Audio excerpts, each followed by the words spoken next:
Je suis Laetitia Bonkongo, auditrice en management des entreprises culturelles au département culture de l'Université Senghor. Et ce soir, c'est un plaisir pour moi d'animer cette masterclass dédiée aux industries culturelles et opportunités de croissance pour les pays en développement.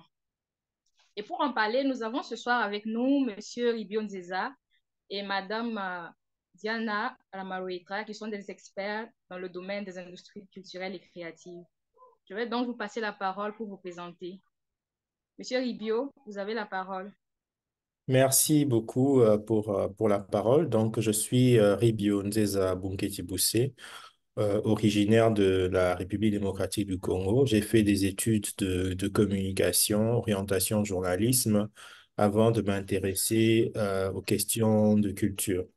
Donc, je travaille dans mes recherches, dans mes enseignements autour des industries culturelles et créatives, du multimédia, de la musique et de ses rapports avec la culture populaire. Pourquoi musique? Parce que j'ai travaillé depuis mes études de master sur une plateforme de promotion de l'industrie musicale congolaise, ce qui m'a permis de travailler plus tard pour la fondation Music in Africa, qui est basée en Afrique du Sud et qui a 5 bureaux régionaux. C'est une des structures non gouvernementales les plus solides en matière d'appui aux professionnels du secteur musical sur l'ensemble du continent. Je suis un des membres fondateurs et le tout premier président de l'organisation. J'ai pu travailler aussi comme un rapporteur de la commission scientifique de la Réunion du Congo pour l'inscription de la rumba congolaise sur la liste représentative du patrimoine culturel immatériel de l'humanité et en même temps rapporteur pour la commission mixte des deux pays. Et voilà en gros ce que je pourrais dire. Et j'ai des publications dans le domaine de l'économie créative, l'industrie culturelle créative. Il y en a une sur l'impact économique de la COVID sur les industries culturelles et créatives africaines qui a fait parler de mes travaux, qui a été repris dans 2 rapports de l'UNESCO. Je pense que c'est Culture in Crisis, la culture en crise, et la culture dans le temps de la COVID. Voilà en quelques mots mon portrait. Et D'accord, merci beaucoup. sans signaler que je suis alumnus de l'Université Senghor, 11e promotion, 2007-2009. Et depuis 2021, je rejoins l'Université Senghor comme directeur du département culture. D'accord, merci beaucoup, monsieur le directeur. Nous allons maintenant passer la parole à Madame Diana pour sa présentation. Bonjour à tous. Donc moi je m'appelle Diana Ramarouet. Donc Diana comme je sais que les noms malgaches sont parfois assez compliqués. Donc merci beaucoup de m'avoir invitée. Donc déjà moi je suis aussi ancienne de Senghor et d'ailleurs je fais partie de la même promotion de Review. Donc c'est quand même la 11e promotion en force.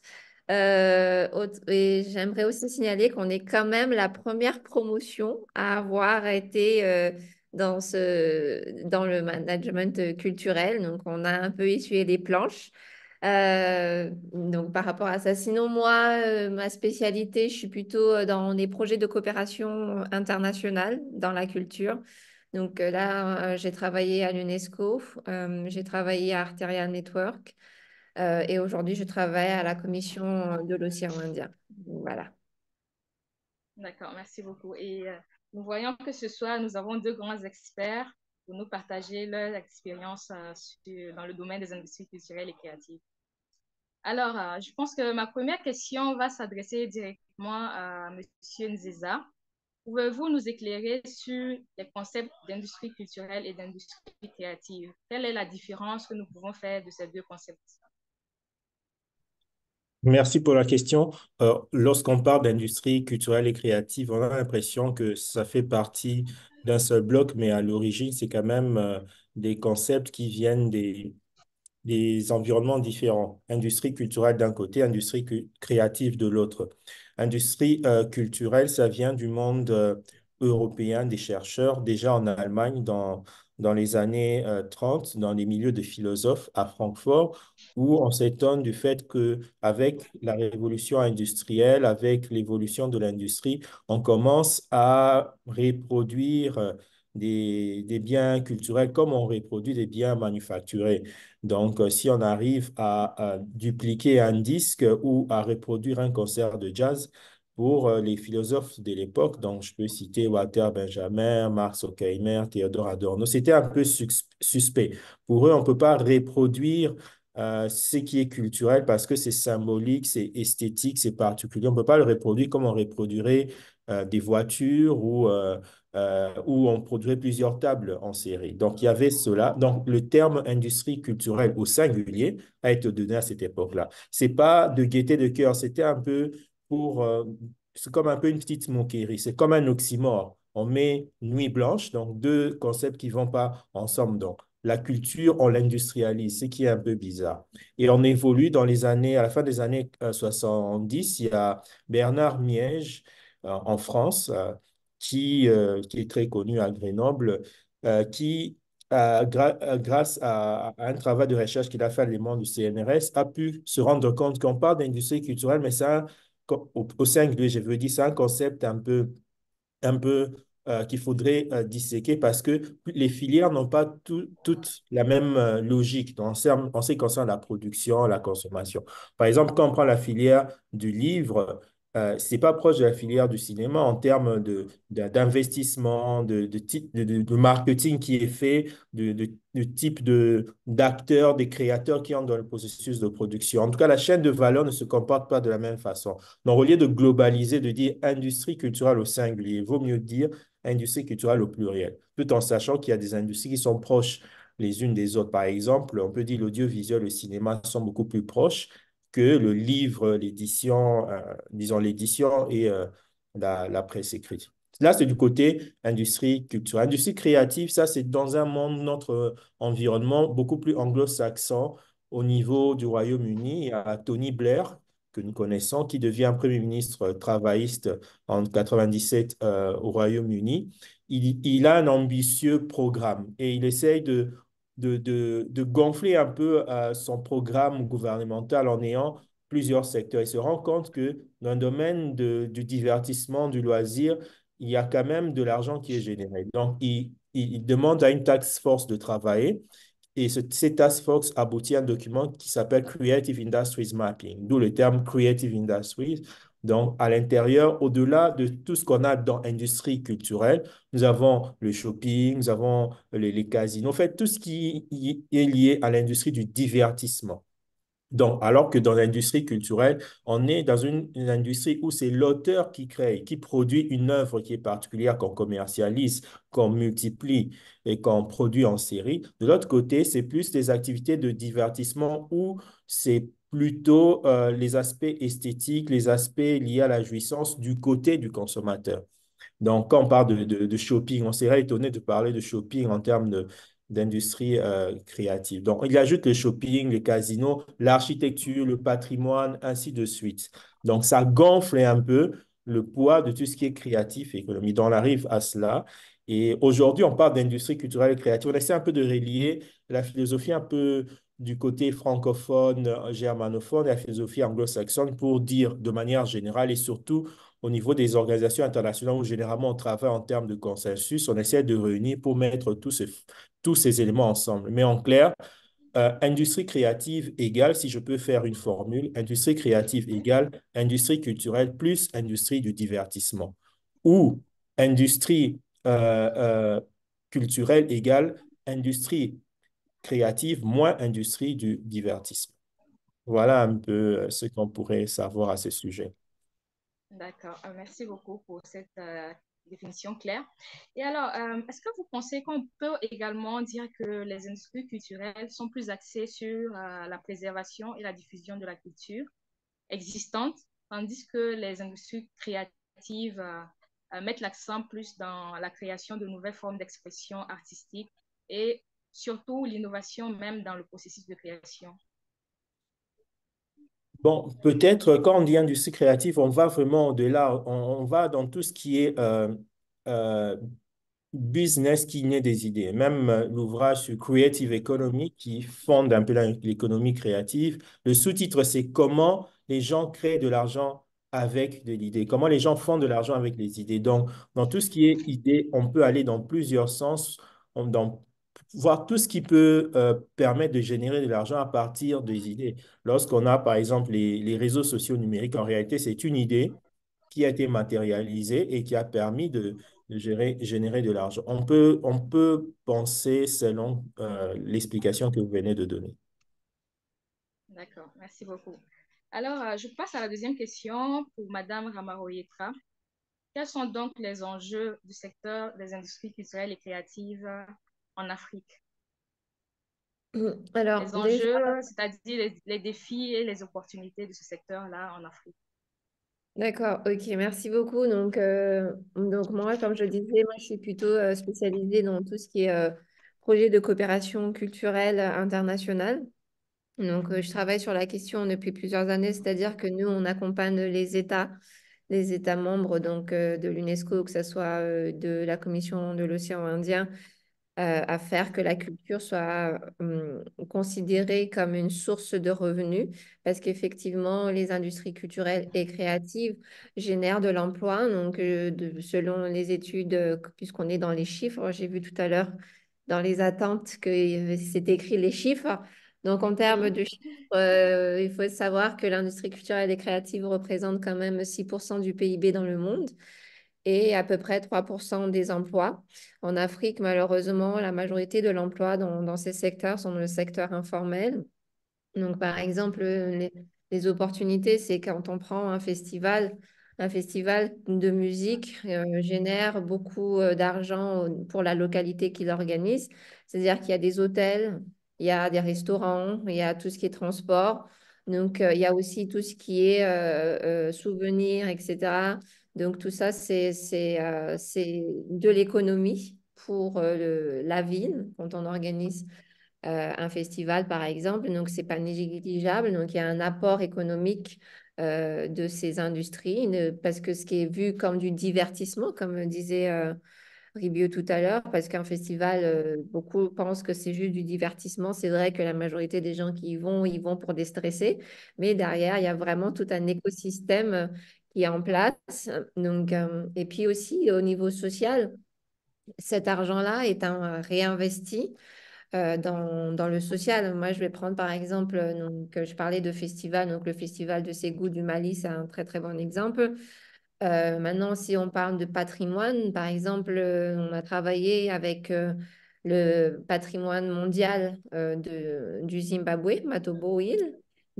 Au niveau de Matobo Hill, il y a aussi le Amagugu Cultural Heritage qui, pour le coup, parce que les gens qui vont visiter ce patrimoine mondial de l'UNESCO, ils veulent acheter des choses. Et en fait, quand on veut acheter des choses, c'est des femmes, donc c'est de l'investissement économique parce que ces femmes-là produisent de l'artisanat qui vont leur permettre aussi d'évoluer socialement, de ne pas être rejetées dans la société. Ça permet aussi de mettre en valeur leur savoir-faire. Donc, il y a aussi toutes ces opportunités, donc tous ces enjeux. Et la raison pour laquelle nous, on travaille avec les États, c'est parce que si le secteur, et d'où le terme industrie est aussi important, parce que quand on dit industrie, on dit secteur formel, c'est que si ces secteurs-là sont enregistrés et accompagnés par les États, donc on pourra les compter comme apport économique. Donc c'est un peu ça globalement, je dirais. Donc oui, aussi pour répondre en termes d'opportunités, oui, il y a de l'argent. Il y a de l'argent à se faire. Encore faut-il être professionnel. Ça aussi, c'est quelque chose qui est très important parce que D'accord. n'est pas artiste qui veut. Tout le monde a un talent, mais il faut se professionnaliser, il faut s'enregistrer, et donc tout ça aussi, c'est des choses que nous, en tant qu'organismes internationaux, donc au sein de la Commission de l'océan Indien, on travaille beaucoup pour qu'il y ait une professionnalisation du secteur sur toute la chaîne de valeur, la création, la production, la distribution et la diffusion. Donc ça aussi, ça prouve que quand il y a une chaîne, c'est une industrie. Et au bout, il y a une production qui est achetée, qui est vendue, commercialisée. au niveau du marché national, local et au niveau du marché international. D'accord. Et vous avez tantôt parlé de secteur formel et informel. Est-ce que vous pouvez nous en dire plus à ce sujet? Alors, beaucoup d'opérateurs sont dans le secteur informel, c'est-à-dire qu'ils ne sont pas enregistrés. Par exemple, la majorité du temps, les artistes en soi ne sont pas enregistrés parce que pour diverses raisons, hein, parce que des fois, il n'y a pas de loi dans leur pays ou parce qu'ils ne pensent pas à le faire. Donc, il y a beaucoup d'opérateurs à ce niveau-là. Et la majorité du temps de ceux qui sont enregistrés, c'est surtout les maisons de prod, parce que c'est des grosses structures, parce qu'ils doivent faire des gros achats, parce que justement la loi dans le pays, si on veut importer du matériel, on demande des papiers au niveau de l'organisme qui fait ces événements-là. Autre chose aussi, c'est que dans nos pays, je dirais que beaucoup sont enregistrés en tant qu'association. Et donc, le statut de ces structures, souvent, ne sont pas forcément bien clairs et qui fait qu'on a du mal à vraiment enregistrer leur impact au niveau économique. D'accord. Et justement, en parlant des défis, quels sont les défis auxquels font face ces industries culturelles-là sur le continent africain? Hum, disons qu'il y a différents aspects. Si on prend carrément toute la chaîne de valeur, donc au niveau de la création, euh, pour l'instant, mais ça commence à venir, l'IA pour l'Afrique est encore peu présent, ce qui est heureusement. Donc après, Ribio me corrigera, mais ça commence, mais pour l'instant, on n'est pas encore vraiment très impacté. Donc, les défis, c'est qu'au niveau de la création, comme je disais, on n'est pas assez professionnel. Je vais prendre le secteur de la mode. Donc, on a fait récemment une étude sur le secteur, sur l'industrie de la mode. Donc, du coup, on a beaucoup de talents, de tailleurs, de gens qui savent coudre et autres, mais comme ils ne sont pas professionnels, ils ne sont pas constants, du coup, leurs produits, c'est aléatoire. Et puis, tout le monde sait hein, que quand on dit à un tailleur que j'ai besoin de ma chemise samedi, il va te dire non, c'est pas encore prêt. Et ça, c'est de la professionnalisation. Il y a les finitions, il y a tout ça. Donc, ça, c'est un grand défi. La raison pour laquelle je parle de ça, c'est parce que si on veut s'exporter dans les marchés internationaux, il y a des cahiers des charges et il est important que donc au niveau déjà de la création et de la production, on soit professionnel.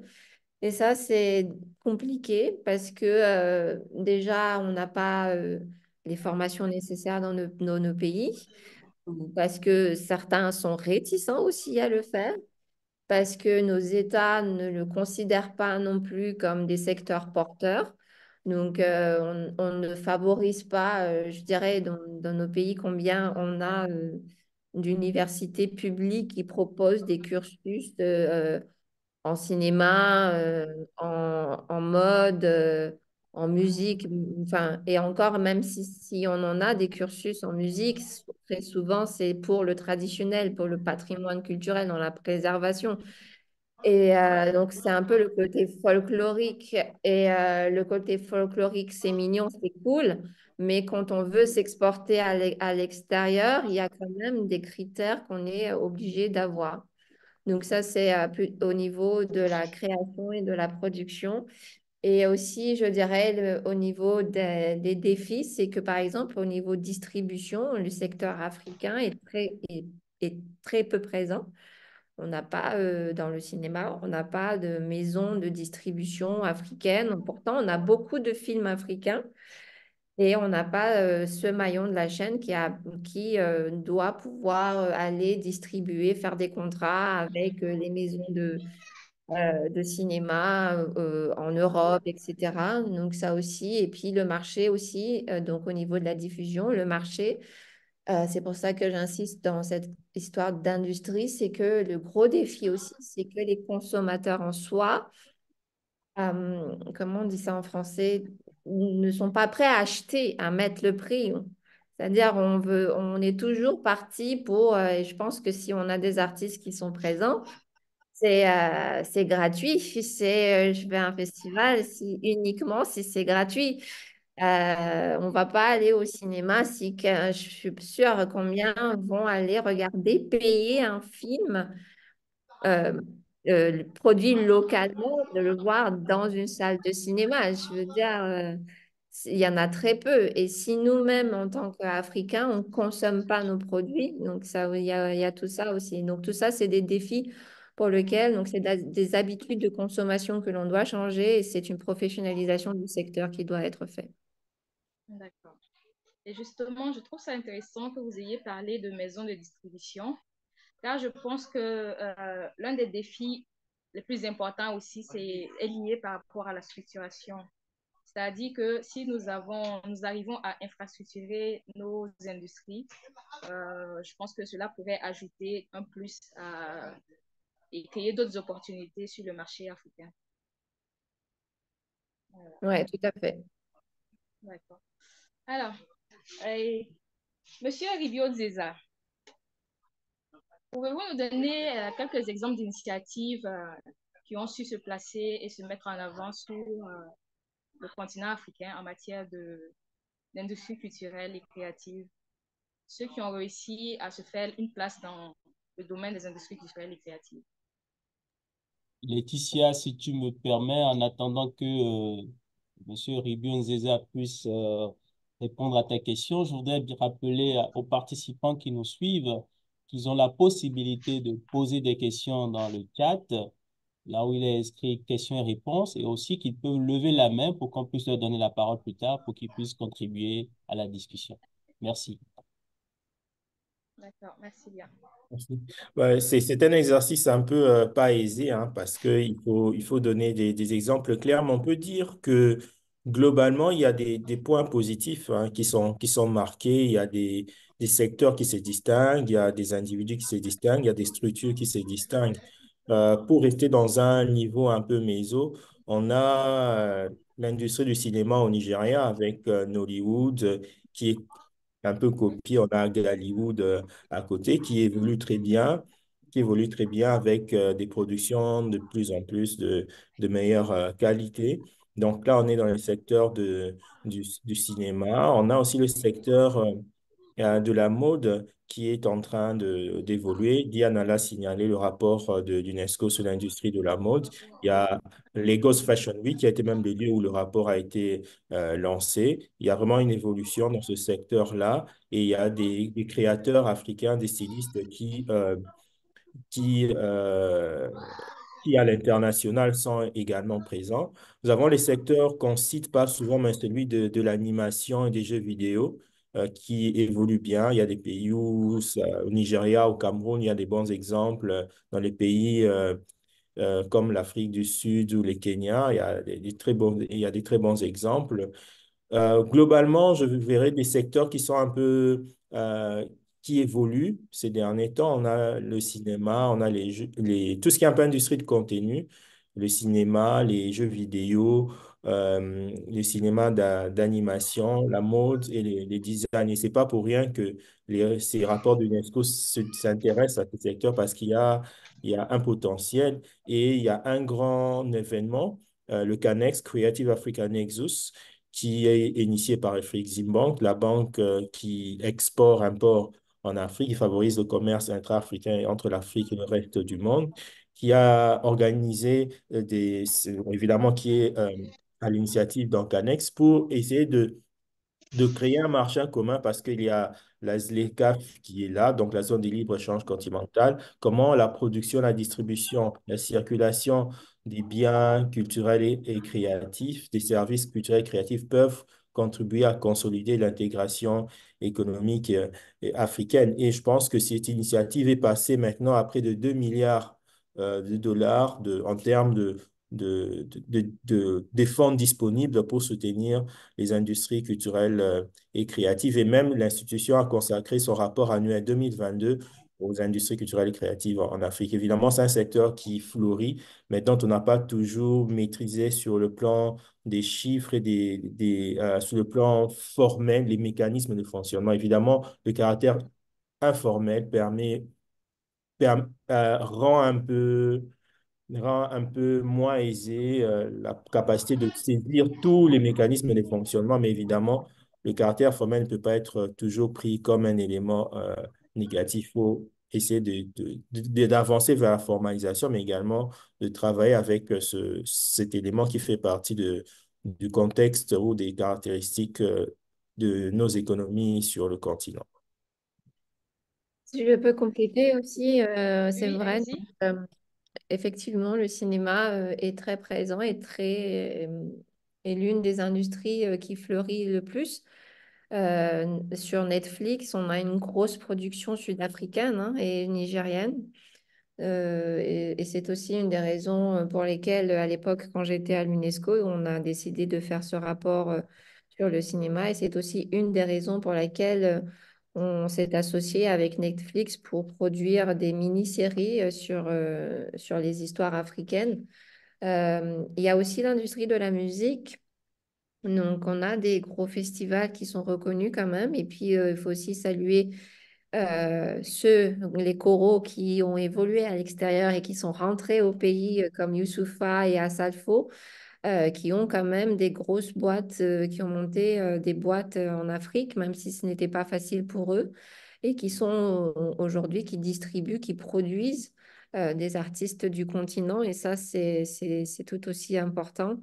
L'industrie qui, je dirais, a un peu du mal, c'est les livres, parce que pour le coup, ça a des coûts beaucoup plus importants en termes d'exportation.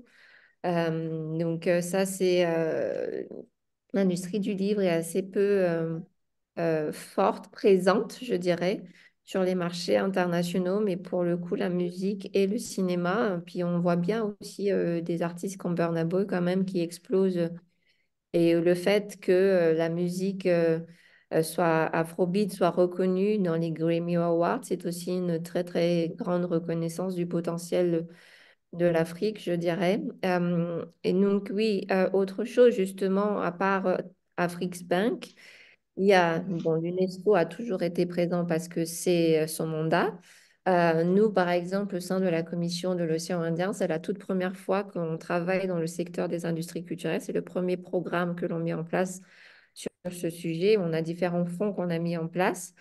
Et puis, il faut aussi savoir que le IFC de la Banque mondiale, depuis, je dirais, les 5 dernières années, a commencé à s'intéresser aux industries culturelles et créatives parce ils commencent à comprendre l'importance de ce secteur en termes d'industrie. Donc, ils sont prêts, ils ont mis de l'argent, par exemple, au Kenya et aussi en Asie. Mais d'où aussi je parle de structuration parce que faut savoir que les banques comme Afrix Bank ou des gros bailleurs, euh, et s'ils soutiennent, si on fait une demande de prêt bancaire auprès de ces organismes, il faut être solvable, il faut être enregistré donc en tant qu'entreprise. Ça aussi, c'est aussi important à mentionner. Donc, il y a aussi deux économies un peu, je dirais, différentes, hein. Il y a les subventions et puis il y a les financements à proprement dit, comme ce que la Afrix Bank met sur le tapis.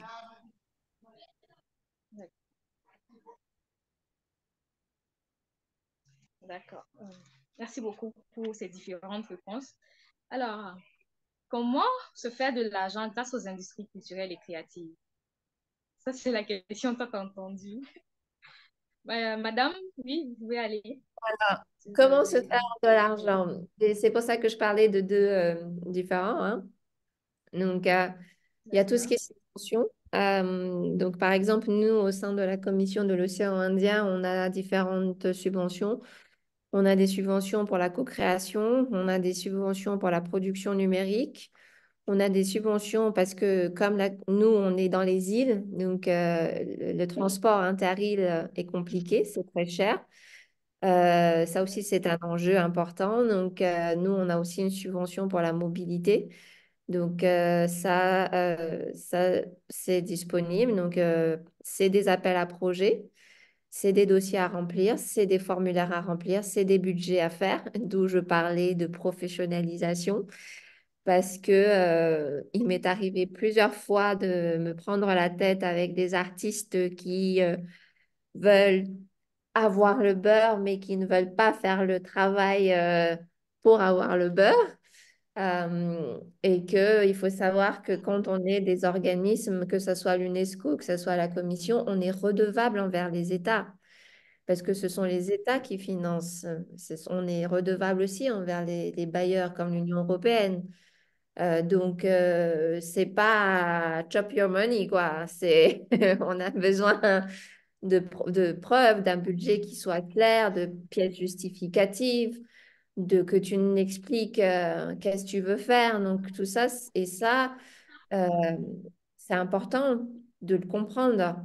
Et c'est pareil, si vous êtes une entreprise, vous voulez faire un prêt bancaire, parce que c'est faux de dire que les banques ne prêtent pas. Les banques prêtent si elles ont la preuve que vous êtes solide financièrement, que vous savez de quoi vous parlez. Là, elles investissent en Afrique du Sud. Les banques investissent dans ces grosses maisons de production qui aujourd'hui ont leur production sur Netflix. Ils ont demandé des prêts bancaires. Ils sont aussi accompagnés pas mal par rapport à ça. Donc, donc ça, c'est comment se faire de l'argent. Donc, il y a ça. Je sais que beaucoup, par exemple, de festivals fonctionnent en mode sponsoring parce que là, il n'y a pas de redevabilité. Mais le sponsoring, la redevabilité, c'est OK, je mets ton logo, OK, tu as la bannière à l'entrée, le t-shirt, le bazar. Oui, ça, c'est de la redevabilité. Et là, les montants sont pas forcément des gros montants. Donc, si on veut taper dans des gros montants, il faut avoir quand même cette capacité d'écrire, de défendre, de pitcher ses projets. Et moi, d'où je disais que moi, ma spécialité, c'est être gestionnaire de projets culturels. Moi, je ne suis pas du tout artiste, hein. Alors là, mais zéro, hein. Et il faut faire la différence. Il y a l'artiste qui a le côté créatif, mais l'artiste, s'il veut se vendre, il a besoin de gens pour l'accompagner. Besoin de gens qui vont faire son book, qui vont faire son portfolio, qui va même la bio, ça se travaille. Parce que Asalfo demande, cherche des artistes. Évidemment, il connaît déjà un peu, mais des fois, on lui propose des artistes, il est là, ouais, je connais pas trop. Il demande, vas-y, envoie la bio, envoie le book, envoie les machins. Donc, tout ça, pareil pour Visa for Music, Ribeux connaît très bien.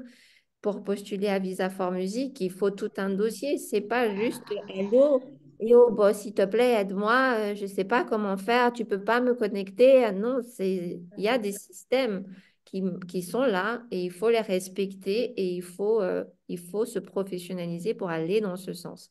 Et c'est pour ça que je dis, c'est aussi un travail sur soi pour qu'on puisse aller vers ça. Je suis assez stricte, j'avoue.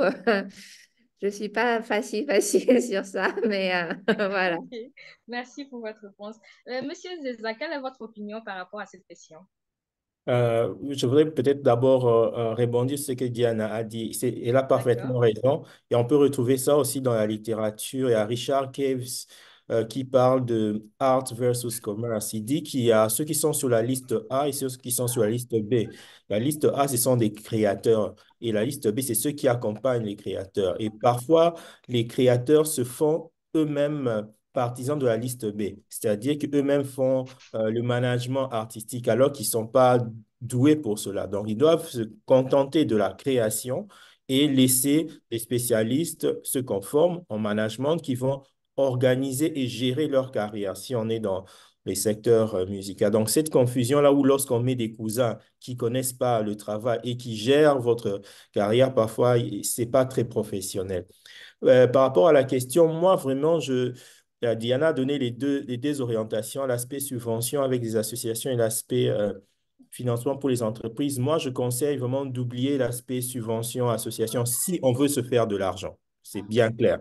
Si on veut, partout, il y a de l'argent, mais si on veut se faire de l'argent, non, il faut penser en termes d'entrepreneur, se dire que voilà, moi, je vais conquérir un marché. Je vais faire aimer une musique, je vais faire aimer un film. Quelle est la demande sur le marché? Qu'est-ce que les gens aiment? Quelles sont les habitudes, les pratiques? Qu'est-ce qui pourrait marcher? Et qu'est-ce que j'ai comme dispositif que je peux mettre en branle pour pouvoir mettre sur le marché ce produit qui va fonctionner? Et quels sont les contraintes auxquelles je dois faire face pour arriver à être un entrepreneur qui vend. C'est ça un peu l'idée à avoir, ces mindsets-là. Un entrepreneur, c'est un entrepreneur partout. Évidemment, connaître les spécificités du secteur culturel. Un produit, un service culturel, c'est pas comme les autres produits. Le marketing dans le secteur de la culture, il est particulier. Les goûts sont changeants, alors que lorsqu'on vend, on a une usine qui traite l'eau, les gens auront toujours soif. Donc, vous allez toujours écouter.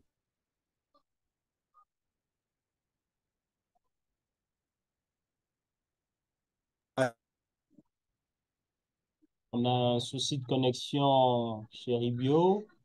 En attendant qu'il puisse retrouver la connexion. Laetitia, on peut laisser. Ribio, c'est bon? La connexion est revenue chez toi?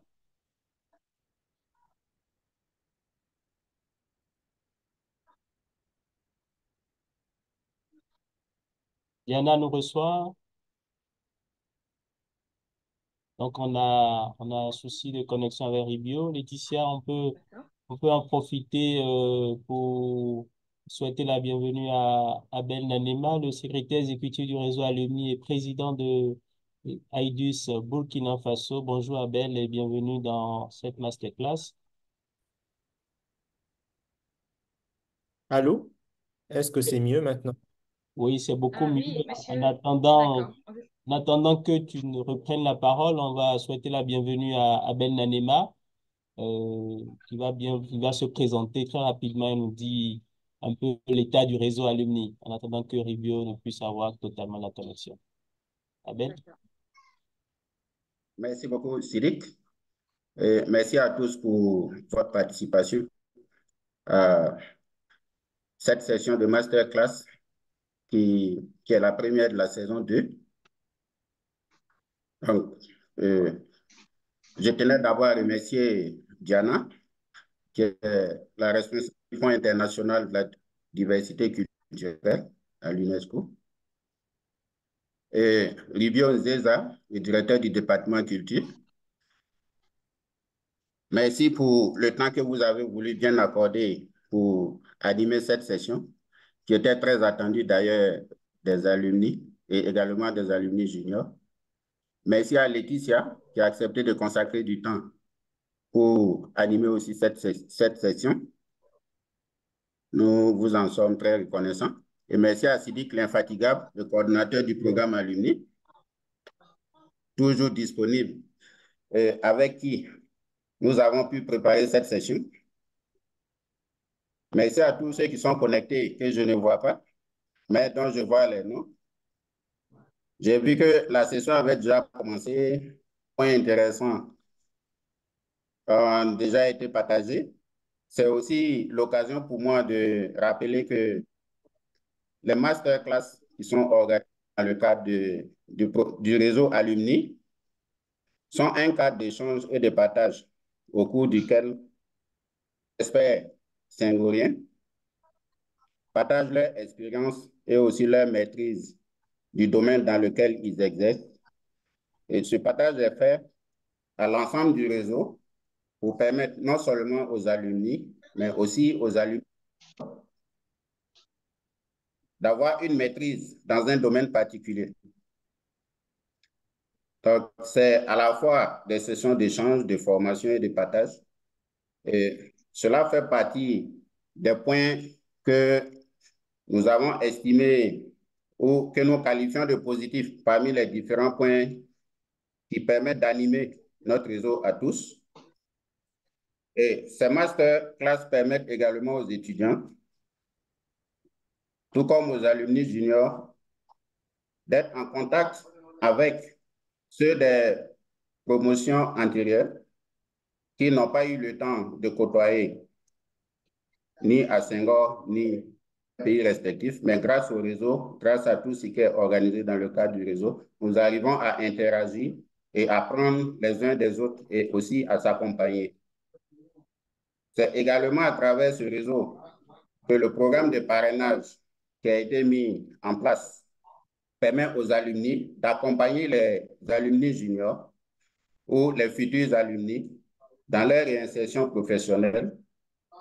Et bien avant cette étape, c'est aussi la recherche des terrains de stage, l'accompagnement aussi durant toute la période pendant laquelle ils sont à Senghor. Ça aussi, ça fait partie de notre rôle. Et grâce au réseau alumni, nous arrivons à coordonner plusieurs actions pour permettre aux futurs diplômés, tout comme aux alumni, de pouvoir tirer profit de toutes ces possibilités qui s'offrent à nous.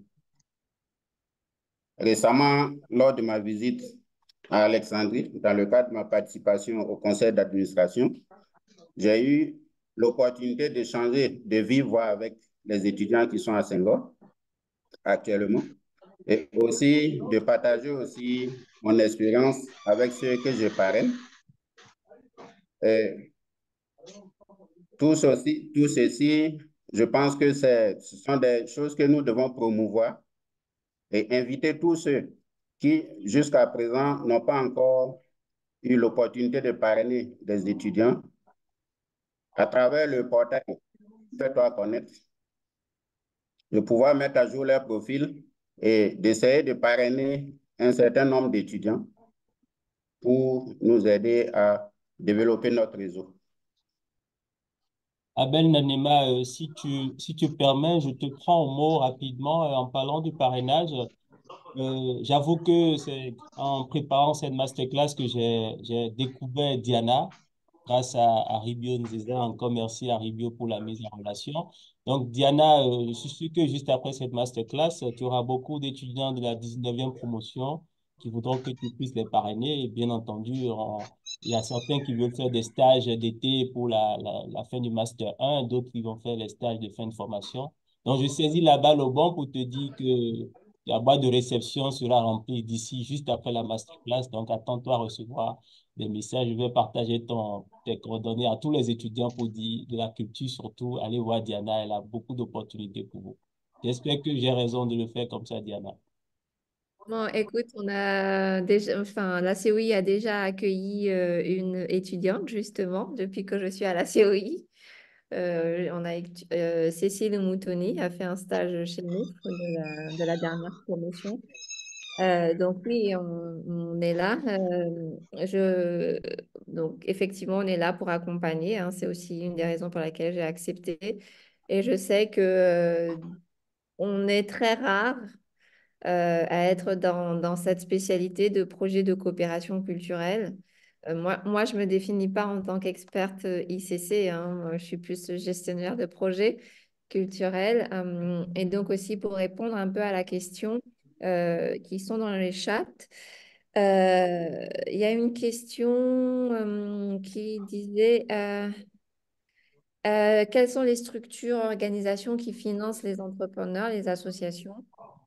Donc, en termes d'entrepreneuriat, Afrix Bank, que Ribio a mentionné. Il faut se renseigner aussi auprès de vos pays respectifs que certaines banques financent, hein.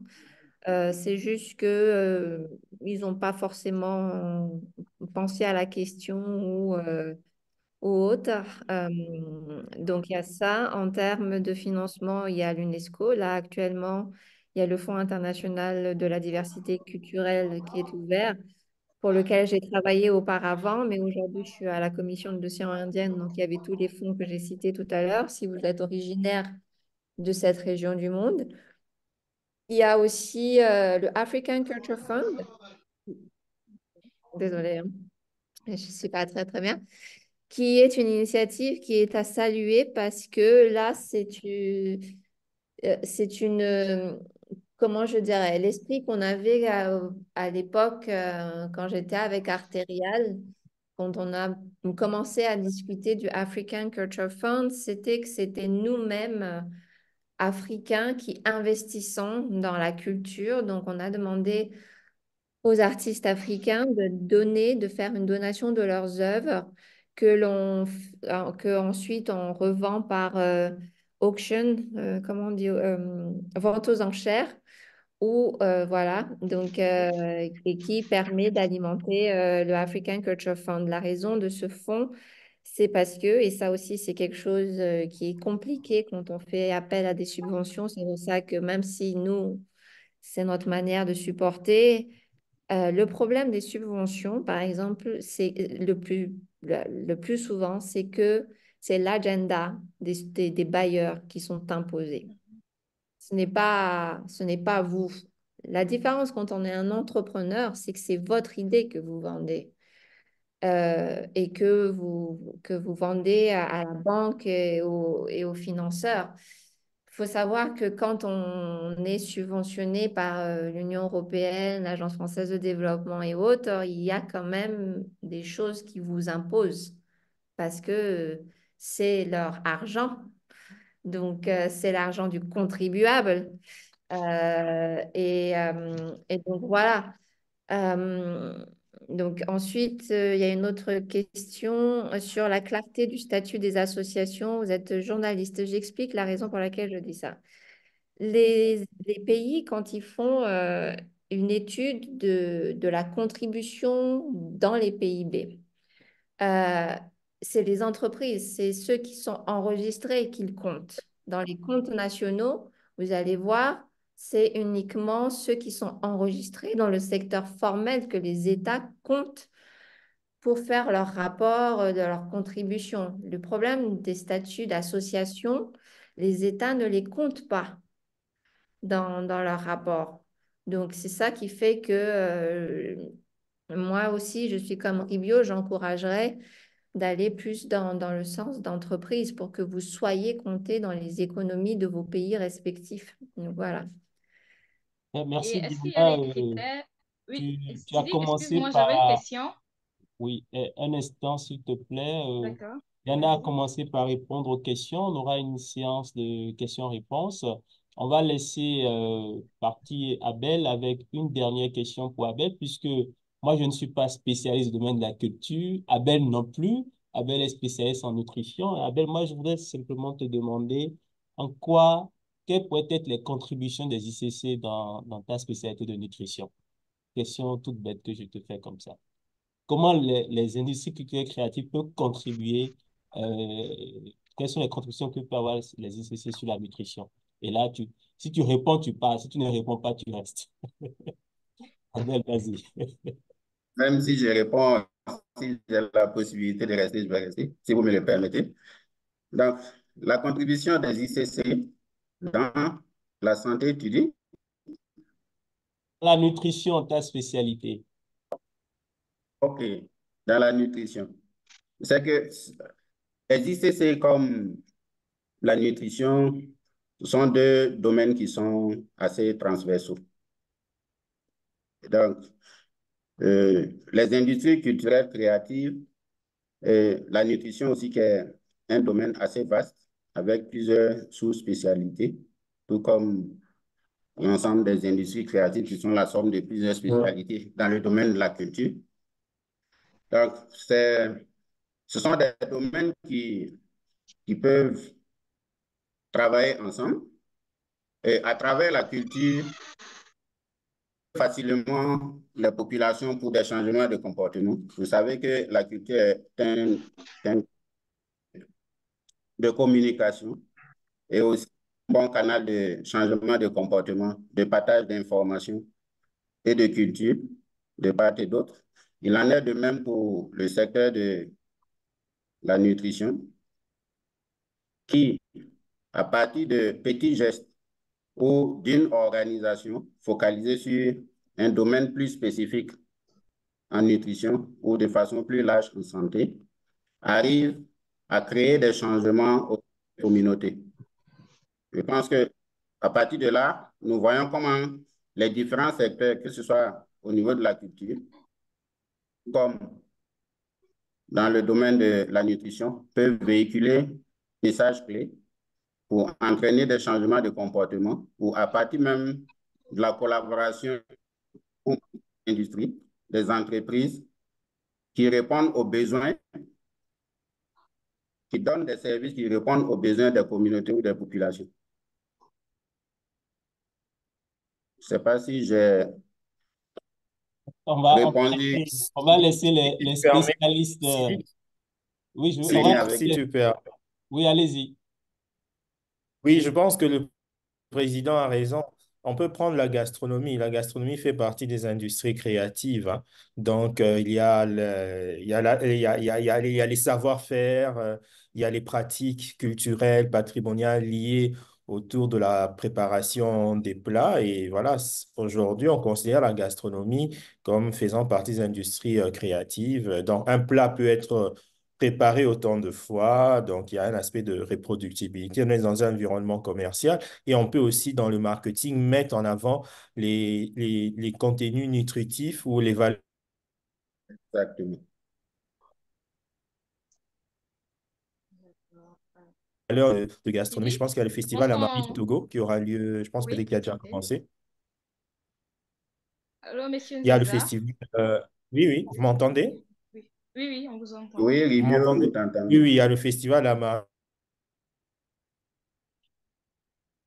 qui aura lieu. Donc, la gastronomie fait partie des industries créatives et a un lien avec la nutrition si on met en avant sur le plan marketing les valeurs nutritives d'un plat gastronomique.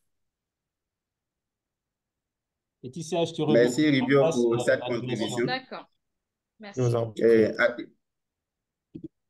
Oui, Monsieur Nanema, est-ce que vous avez quelque et- chose à ajouter? oui, toujours dans le domaine de Allez-y. la gastronomie, je voulais citer D'accord, l'exemple de ce qui s'est passé pendant la CAN au Cameroun, où les maires camerounais ont été présentés en prenant en compte les conseils sur la nutrition pour pouvoir répondre aux besoins de tous ceux qui venaient participer à la CAN, mais qui venaient d'horizons divers. d'accord. Merci beaucoup pour cette contribution.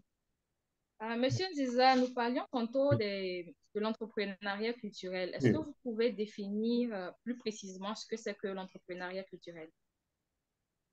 L'entrepreneuriat culturel, je pense que c'est un processus qui consiste à concevoir et à mettre sur le marché un bien ou un service à caractère culturel et créatif. Un bien culturel et créatif, c'est un bien qui agit sous le plan esthétique, sous le plan symbolique, sous le plan cognitif, sur le plan affectif, sur le plan gustatif. Donc, ça reste dans l'ordre du non matériel, mais ça agit dans le symbolisme, dans ce qui est immatériel au sein d'un individu. Donc, par exemple, si on fait de l'entrepreneuriat, dans le domaine, mettons, dans le domaine euh, prenons par exemple de nouvelles technologies. Par exemple, je fabrique un robot qui permet de transporter quelque chose ou de livrer un colis.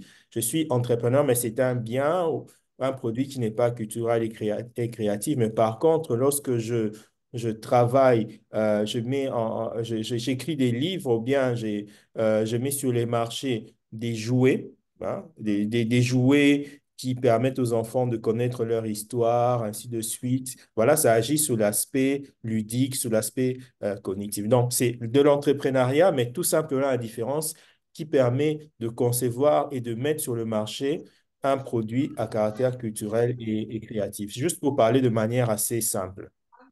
D'accord. Et quelles sont les initiatives qui ont été mises sur le continent afin de pouvoir justement favoriser l'entrepreneuriat culturel des jeunes Africains qui s'intéressent au domaine de la culture? Et il y a plusieurs initiatives, hein. Je vais peut-être commencer par l'Université Sangor qui, dans le cursus de Master 1, un cours sur l'entrepreneuriat et l'innovation, et l'entrepreneuriat culturel et l'innovation. Nous avons, dans le cadre du projet Creatifrica, qui est mis en œuvre par l'université en collaboration avec TRES et avec l'appui du campus AFD, nous avons 4 séminaires, dont l'un porte sur l'entrepreneuriat dans les industries culturelles et créatives. Et la toute dernière édition a eu lieu au mois d'avril à Abidjan, durant la période du Massa, et la précédente édition a été en novembre dernier à Nairobi. Nous avons aussi contribué à la formation. Nous avons formé 14 jeunes entrepreneurs tchadiens dans le cadre du projet Afrique Création, Tchad Création, je crois, ou Africa Création Tchad. Le terme m'échappe un tout petit peu. Mais il y a beaucoup d'activités hein, sur le continent. Il y a l'Institut Corée des Arts et Métiers à Ségou qui a un master et qui organise des formations dans le domaine de l'entrepreneuriat. Il y a vraiment il y a des partenaires internationaux qui agissent aussi beaucoup. Donc, il y a Africalia, par exemple, qui a un projet en Kinshasa, Mozambique. Il y a l'Institut français qui a tout un programme dans 18 pays d'Afrique subsaharienne de formation d'entrepreneurs culturelle. Donc, il y a plusieurs initiatives dans ce sens-là parce qu'on comprend que la création de richesses passe par l'entrepreneuriat, surtout dans les secteurs culturels. Si j'ai oublié une initiative, je pourrais la signaler au courant de la discussion. D'accord, merci. Alors, et en parlant d'opportunités, quelles sont les opportunités d'emploi et de carrière qu'offre ce domaine? Lorsque nous décidons de Euh, travailler dans l'entrepreneuriat culturel, quels sont les différents métiers que nous pouvons, par exemple, exercer? Eh bien, si tu permets, il y a Laetitia Laetitia, vas-y. Oui, j'ai déjà posé la question, Sidi. C'est Non, pas pardon, Monsieur Nzeza? Laetitia. Je parlais de Diana. Diana a levé la main, elle a un message à passer Ok, rapidement. Diana, d'accord. ça ne va pas? Ton micro, ton micro. Oui, effectivement, je vais répondre en termes d'opportunités d'emploi. Et puis, je pense que je ne vais pas rester jusqu'à la fin. Je suis vraiment désolée, hein. Je me sens pas très, très bien. Là, qu'est-ce que j'ai? Enfin, voilà. Oh, désolé. En termes d'emploi, la preuve, c'est que je travaille dans le milieu. Et une des raisons pour laquelle je suis dans ce secteur, c'est parce que c'est un secteur qui est porteur. Donc, il y a différents volets sur lesquels vous pouvez décider de travailler parce que justement, il y a les chaînes de valeur. Donc, être manager d'artiste, être tourneur, producteur et autres. Mais sinon, dans les structures, il y a être gestionnaire de projet, c'est-à-dire c'est vous qui gérez les fonds dans les associations, dans l'entreprise, parce que une chose que j'ai remarqué dans le métier, c'est que quand on recrute des gens qui ne sont pas dans le secteur, ils ont vraiment beaucoup de mal à comprendre comment le secteur fonctionne, et comment donc administrativement et financièrement, c'est des secteurs qui manquent cruellement de personnes. Donc, moi, j'inciterais vraiment les gens, les jeunes, à aussi s'intéresser à ce volet-là de gestionnaire de projet, de gestionnaire d'artistes pour pouvoir... alors, et comme je disais tout à l'heure, moi, je ne suis pas artiste, mais je suis là pour aider les autres. Et je pense que c'est ça aussi qui manque parce que la plupart du temps, c'est un peu toujours trop pour moi, pour moi. Donc, l'artiste, c'est me faire la promotion, c'est toujours orienté vers soi et on a besoin. Et les autres qui sont derrière, il manque cruellement de personnes dedans. Donc, moi, par exemple, je dirais que je suis une des rares, Ribot pourra me corriger, mais je suis une des rares femmes déjà à être gestionnaire, d'avoir évolué dans toutes ces grosses structures et africaines. Et quand je me retrouvais souvent dans des réunions, je me retrouvais toute seule, déjà en tant qu'Africaine. Pourtant, on a beaucoup d'experts, mais on a très peu qui défendent nos pays. On a très peu de personnes qui sont expertes, qui accompagnent les États aussi. Parce que des fois, quand on discute avec les États, c'est que, par exemple, quand on discute avec le gouvernement du Zimbabwe ou de la Côte d'Ivoire, comme c'est arrivé, ils sont plus ouverts quand l'interlocuteur, au niveau de ces grosses structures, soit de leur continent, parce qu'ils savent exactement que je connais leur réalité, que je ne suis pas installée dans l'hôtel 5 étoiles juste là pour 5 jours et que Et je sais exactement de quoi on parle. Donc, ça, il manque de personnes. Et moi, on est quand même assez âgé, hein. On n'est pas encore dans la retraite, mais on est quand même vers ça. Et j'aimerais vraiment qu'il y ait plus de jeunes qui aillent dans ce sens-là par rapport à ça. Donc, je ne sais pas si j'ai répondu à votre question. Donc, oui, spécialisez-vous, soyez professionnel, apprenez à gérer un budget, apprenez à connaître les politiques culturelles des pays, apprenez à connaître les lois qui existent, apprenez à lire les rapports. Je sais que c'est barbant, hein, des rapports de 40, 140 pages et autres, mais c'est important parce que ça vous permet d'avoir une vision macro de la culture et de la créativité, de comprendre comment ça fonctionne et après d'accompagner ceux qui veulent aller dans ce secteur-là. Donc moi, c'est ce que je conseillerais. Alors, je suis vraiment désolée, hein, mais euh, je ferai, voilà. Mon mail, vous l'avez. Et voilà, quoi. D'accord, d'accord. Merci beaucoup Merci, justement pour merci les précieuses Diana contributions. et bon Et rétablissement à toi. bon, meilleure santé, Madame Diana. Ok. Je vais peut-être prolonger, là, si vous permettez, la Oui, réponse. Donc, d'accord, elle a oui. dit qu'il y a des opportunités vraiment dans les métiers techniques et artistiques, dans les industries culturelles et créatives, selon les filières cinéma, audiovisuel, gastronomie, mode, design, et même dans la mode et le design, il y a des sous-compétences ou des sous-filières. Et elle a évoqué aussi la gestion de projets culturels lorsqu'on travaille pour des organisations. Donc, ça peut être des organisations étatiques. Il y a plusieurs pays qui ont des fonds de soutien à la culture, des fonds d'appui à la culture. Il y a plusieurs appellations. Et il y a des organisations internationales aussi, des organisations de coopération au développement qui appuient aussi les secteurs culturels. Donc, on peut travailler comme gestionnaire de projet, hein, c'est-à-dire que aider à élaborer un plan d'intervention, un projet, ou peut-être lancer des appels à projets, recevoir les projets, les analyser, faire l'attribution, accompagner les structures dans la mise en œuvre de projets. C'est un peu le cas des projets comme AWA, créé en Afrique centrale, Ignite Africa, Sound Connect, appuyé par ACPU. Et moi, je voudrais ajouter une autre branche d'opportunités en termes de travail, c'est dans les intermédiaires. Ceux qui ne sont pas des créateurs, et qui ne sont pas non plus du côté de ceux qui financent, de ceux qui appuient. Donc, des cabinets d'ingénierie culturelle. Il en manque cruellement. Ceux qui sont capables de pouvoir évaluer les projets, analyser les projets, accompagner les structures et se faire payer.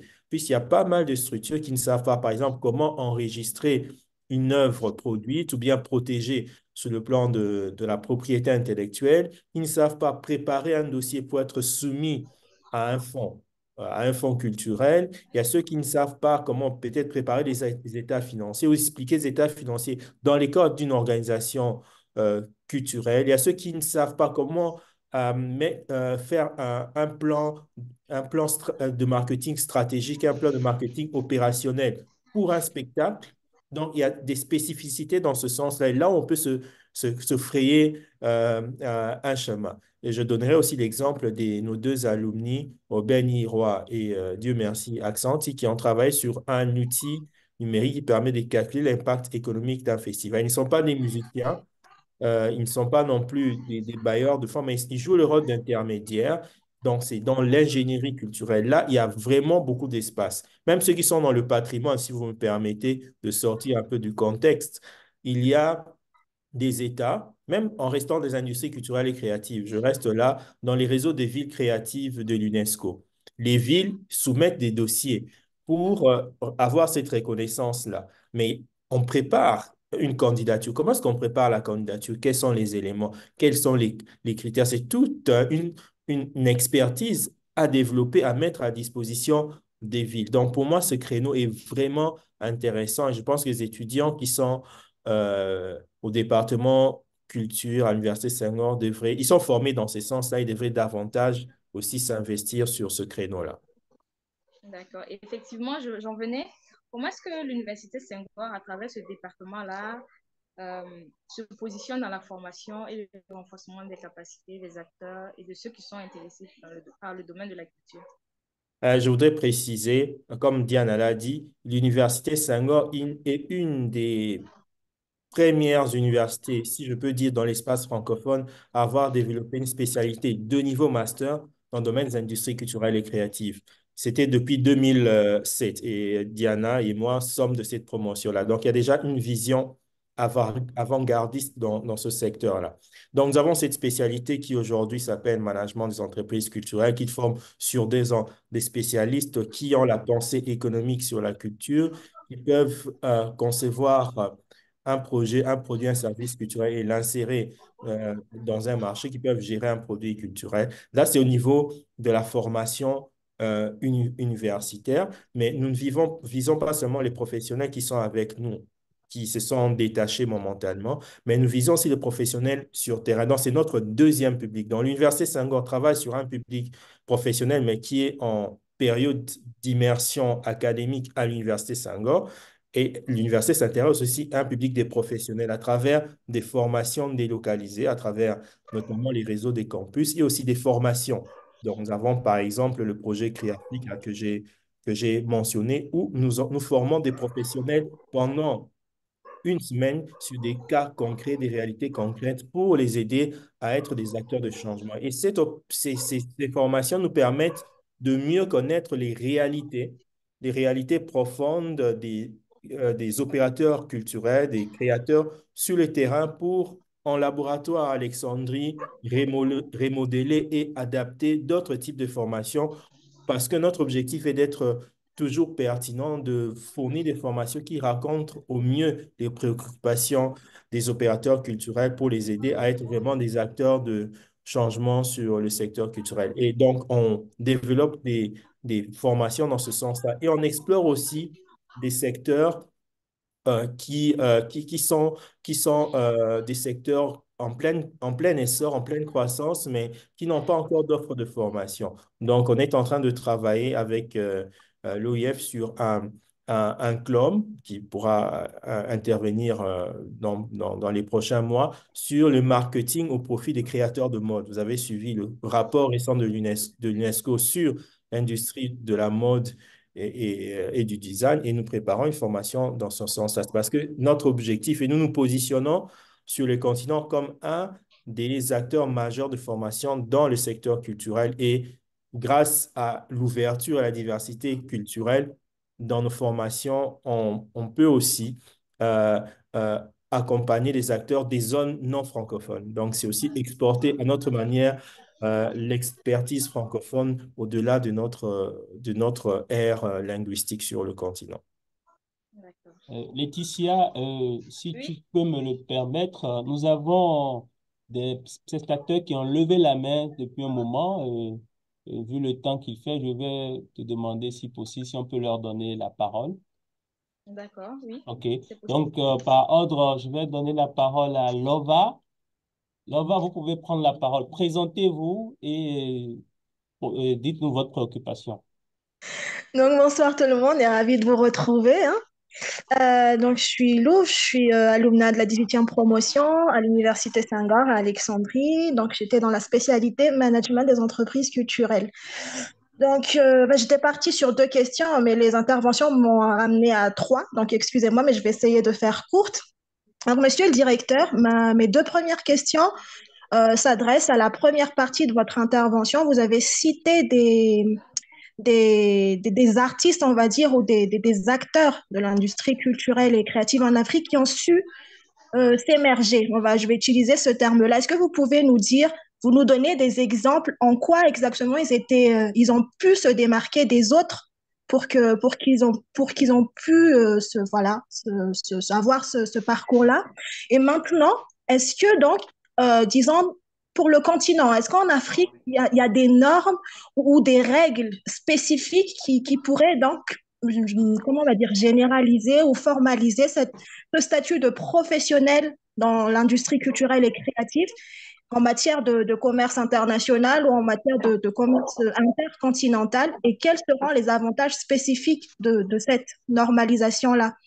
Et la troisième question, ben, ça s'adresse plutôt à Madame Ramarouetch, mais bon, j'espère que Monsieur le directeur pouvait répondre aussi. Donc, au-delà des initiatives qui sont subventionnées pour les artistes, pour toutes les chaînes de valeur de l'industrie culturelle et créative. Est-ce que vous pouvez nous donner plus d'exemples des initiatives qui s'adressent plus au personnel étatique qui sont dans la culture? Est-ce qu'il y a des formations pour eux en termes je sais pas, de régulation, de questions juridiques pour que ça ne soit pas directement adressé aux artistes ou à ceux qui gèrent les industries culturelles, mais vraiment aux gens de l'État, quoi. Je ne sais pas si je suis un peu claire par rapport à la question, mais voilà. J'ai pas bien saisi la troisième question. Et puis la première question, vous faites allusion, est-ce que vous pouvez me rappeler ce que j'ai cité? Je ne me retrouve Vous pas. avez, vous avez la question de Madame Laetitia portait, est-ce qu'il y a des artistes qui ont pu se démarquer ben, ou on va dire Sur... ça, voilà, qui ont pu se S'internationaliser. démarquer dans la scène culturelle en Afrique, au-delà disons, leur pays, on va dire ça par exemple. Et vous avez donné 4 exemples d'artistes, si je ne me trompe pas. Non, j'ai pas cité, j'ai plutôt donné les secteurs. J'ai pas cité de. Peut-être que c'était Diana en parlant d'Assalfo et d'autres artistes. Je pense que ça. Mais d'accord, mais peut-être est-ce que vous pouvez nous dire si une entreprise culturelle, une entreprise ou un artiste qui va se démarquer au niveau international et qui a su se faire de la place et qui a su vendre en fait l'œuvre en termes de commerce international, en quoi en fait il pourrait se démarquer? Qu'est-ce qui fait, qu'est-ce qui fait en fait qui ait pu se démarquer? Parce qu'il y a des artistes qui se sont démarqués. En quoi ils ont été différents? En quoi ils étaient meilleurs, on va dire? Et Et la, la troisième question sur des aspects juridiques, j'ai pas très bien saisi. et la troisième question, en fait, c'est il y a des initiatives les renforcements de capacité, l'aide, les subventions, les formations qui sont destinées aux acteurs des industries culturelles et créatives.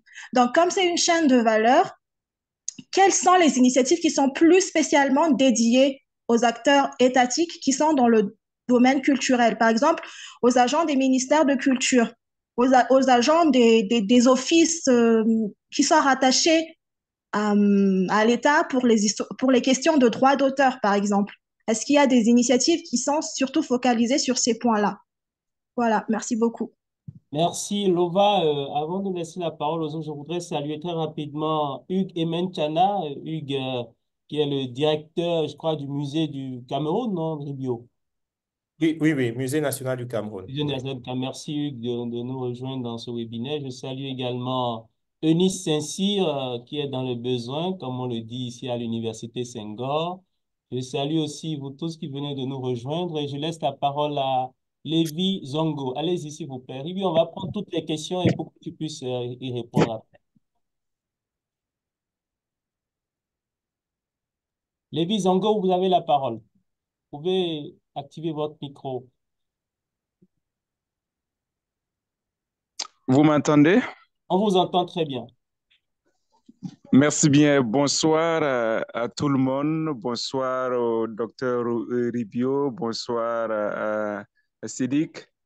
Bonsoir à tous les panélistes et à tous les participants. Je suis très ravi de faire partie de ce webinaire qui davantage me permet d'approfondir mes connaissances dans le domaine.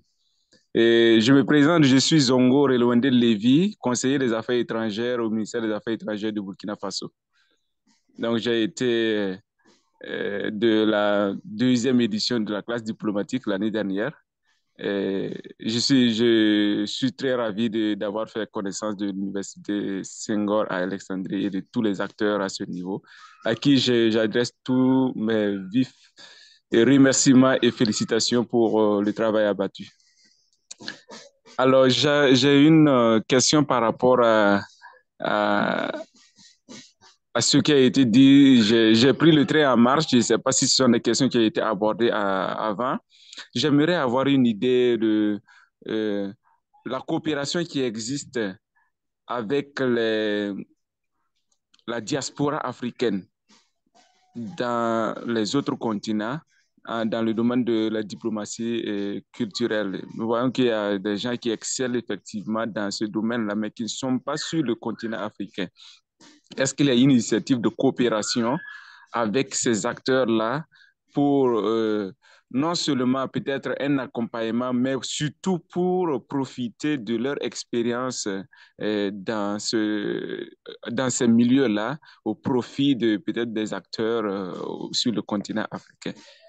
Et la deuxième question rejoint un peu celle qui venait qui est intervenue précédemment par rapport aux initiatives à l'endroit des acteurs étatiques dans le domaine de la diplomatie culturelle. Est-ce qu'il y a des initiatives à leur endroit? Et je voudrais beaucoup plus peut-être tourner dans le sens de la planification. Nous voyons qu'il y a beaucoup de gens qui s'inscrivent dans le sens de la planification. Et si les acteurs sont beaucoup plus éclairés en ce sens, je pense que ça pourrait contribuer à bien ficeler les indicateurs et bien se positionner dans le temps pour une meilleure planification et pour aussi atteindre les résultats efficaces. Je parle pour beaucoup plus au niveau des affaires étrangères, par exemple, ce sont des questions dont on a besoin beaucoup plus d'informations parce que je me dis que c'est un secteur dynamique qui évolue. Et il faut beaucoup plus d'informations auprès des acteurs. J'allais dire ceux qui sont chaque jour au four au moulin dans le domaine pour davantage se positionner. Parce que qui parle de diplomatie culturelle, parle de mobilité, parle de coopération interétatique et ainsi de suite. Et tout cela, bon, nous pensons que par exemple, les diplomates aussi ont quelque part leur rôle à jouer pour faciliter. Et voilà, voilà pourquoi je voudrais savoir s'il y a des actions qui sont entreprises à leur endroit pour leur donner de comprendre ou bien d'avoir des éléments encore plus poussés dans le domaine-là pour pouvoir affiner les actions sur le terrain et pouvoir accompagner tous ceux qui interviennent dans le domaine. Merci beaucoup. Merci beaucoup, Lévi, pour ces préoccupations. Je suis sûr que le directeur Ribio va en tenir compte, surtout que nous allons accueillir une délégation de jeunes diplomates francophones d'ici 2 semaines pour la 3e édition de la classe diplomatique et il va intervenir, je suis sûr, aussi sur la diplomatie culturelle. Donc, ce seront des éléments de langage sur lesquels il reviendra. Merci beaucoup pour vos questions et préoccupations. Je vais laisser la parole au Koro Abdulaziz Ken. Allez-y, Koro, cher Koro.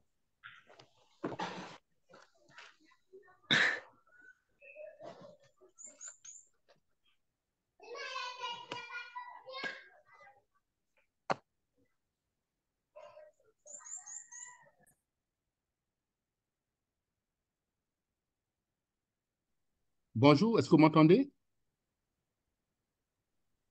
On vous entend très bien, allez-y. Très bien. Je voudrais donc saluer euh, les présentateurs et les panélistes et dire bonjour à mon jeune frère, à mon Dogo. Euh, J'interviens assez souvent dans dans le secteur des projets culturels depuis le début des années 2000, notamment en accompagnant les acteurs culturels dans la formation en gestion de projets culturels et dans l'acquisition d'un certain nombre d'outils de planification, l'élaboration des cadres logiques et également des documents de projet. Et je pense qu'il y a cette inquiétude de la part des acteurs culturels relative au financement des projets culturels. J'ai participé avec l'Union européenne à l'évaluation des projets culturels, euh, évaluation en amont pour voir, évaluer les projets qui sont soumis dans le cadre des appels à proposition pour voir l'éligibilité des candidats pour accéder aux ressources, aux subventions qui sont mises en œuvre. Et tout à l'heure, j'ai entendu, je pense, notre alumna, la Malgache, qui nous a quittés tout à l'heure, et qui parlait, ou bien je pense que c'est Ribio, qui disait qu'il fallait peut-être se départir des subventions pour accompagner nos acteurs culturels dans le financement de leurs activités. Mais je pense que les contextes économiques et financiers ne sont pas les mêmes. Pour le confirmer, il y avait un fonds de développement des cultures urbaines qui avait été créé, qui a été mis en œuvre au Sénégal et pour lequel on l'a élevé au statut d'établissement public à caractère industriel et commercial pour donner un contenu beaucoup plus peut-être pratique à, disons, à la prise en charge des besoins de financement des projets provenant des acteurs de culture urbaine et des industries créatives. Est-ce qu'on peut toujours se départir des subventions pour accompagner les acteurs culturels dans un premier temps pour que ça constitue une sorte d'effet de levier et de leur permettre à partir de cette subvention, dans un cadre entrepreneurial, de conquérir un espace à partir duquel certainement ils pourraient, disons, aller conquérir identifier d'autres perspectives qui leur permettraient peut-être de solliciter les ressources provenant du système de financement formel. Mais que ce soit peut-être une subvention qui les accompagne dans un premier temps afin de leur permettre de constituer un effet de levier et de leur permettre d'aller conquérir le marché dans un esprit entrepreneurial. C'est ça ma contribution à la réflexion et de vous remercier pour cette initiative qui est prise parce que j'estime que l'artiste doit vivre de son art et qu'il faut qu'il y ait un certain nombre d'initiatives qui soient prises et pour les encourager à avoir cet esprit entrepreneurial. Je vous remercie. Merci, Goro Abdulaziz Khan. Je vais laisser la parole je crois qu'il avait levé la main, mais il est parti. Pascal Dadjou, vous voulez toujours contribuer? Pascal Dadjou? Pascal Diadou plutôt. Oui, vous m'entendez? Très bien. Vous m'entendez? Oui, présentez-vous et on vous entend très bien. Présentez-vous et donnez votre préoccupation.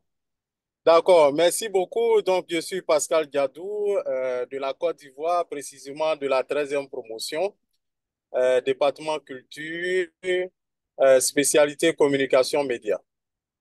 Alors, c'est plutôt une contribution, pas une question en tant que telle. Il y a eu une question que vous avez posée, disons, demandé à notre confrère quel est, comment dirais-je, l'apport des ICC dans la nutrition. Alors, c'est sur cet aspect-là que j'ai voulu intervenir parce que j'apporte vraiment un élément important dans la promotion de la saine alimentation, disons, de la nutrition en Côte d'Ivoire à travers donc un salon que j'organise, ça fait aujourd'hui depuis 2019, donc le salon ivoirien de la boisson et de l'alimentation saine. Donc c'était pour montrer un peu l'impact des ICC dans la promotion de l'alimentation saine, disons de la nutrition. Aujourd'hui, ce que les ICC apportent à cet événement, c'est par exemple le volet cinématographique. Donc, on réalise les plus courts films, les plus courts métrages, c'est quoi on appelle aujourd'hui les capsules. Donc, ce sont des capsules de sensibilisation qui sont achetées par des entreprises de téléphonie mobile telles que MTN, Orange, qui achètent ces capsules-là pour pouvoir faire des sensibilisations auprès de leur personnel. Donc, voici un exemple palpable des apports des ICC dans, disons, dans la santé nutritionnelle. Et on peut aller même au-delà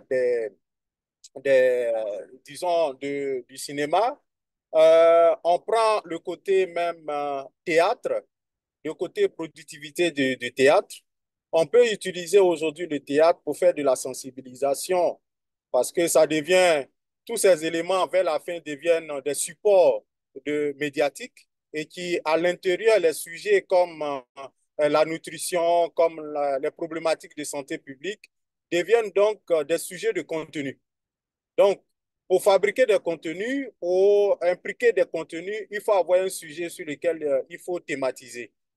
Donc, nous, par exemple, on a décidé à travers notre agence, qui est Aniel Group, qui est une agence qui donc évolue dans la promotion de la culture et des industries culturelles en Côte d'Ivoire, mais aussi qui fait la communication pour le changement de comportement. Parce que plusieurs problématiques sont donc soulevées.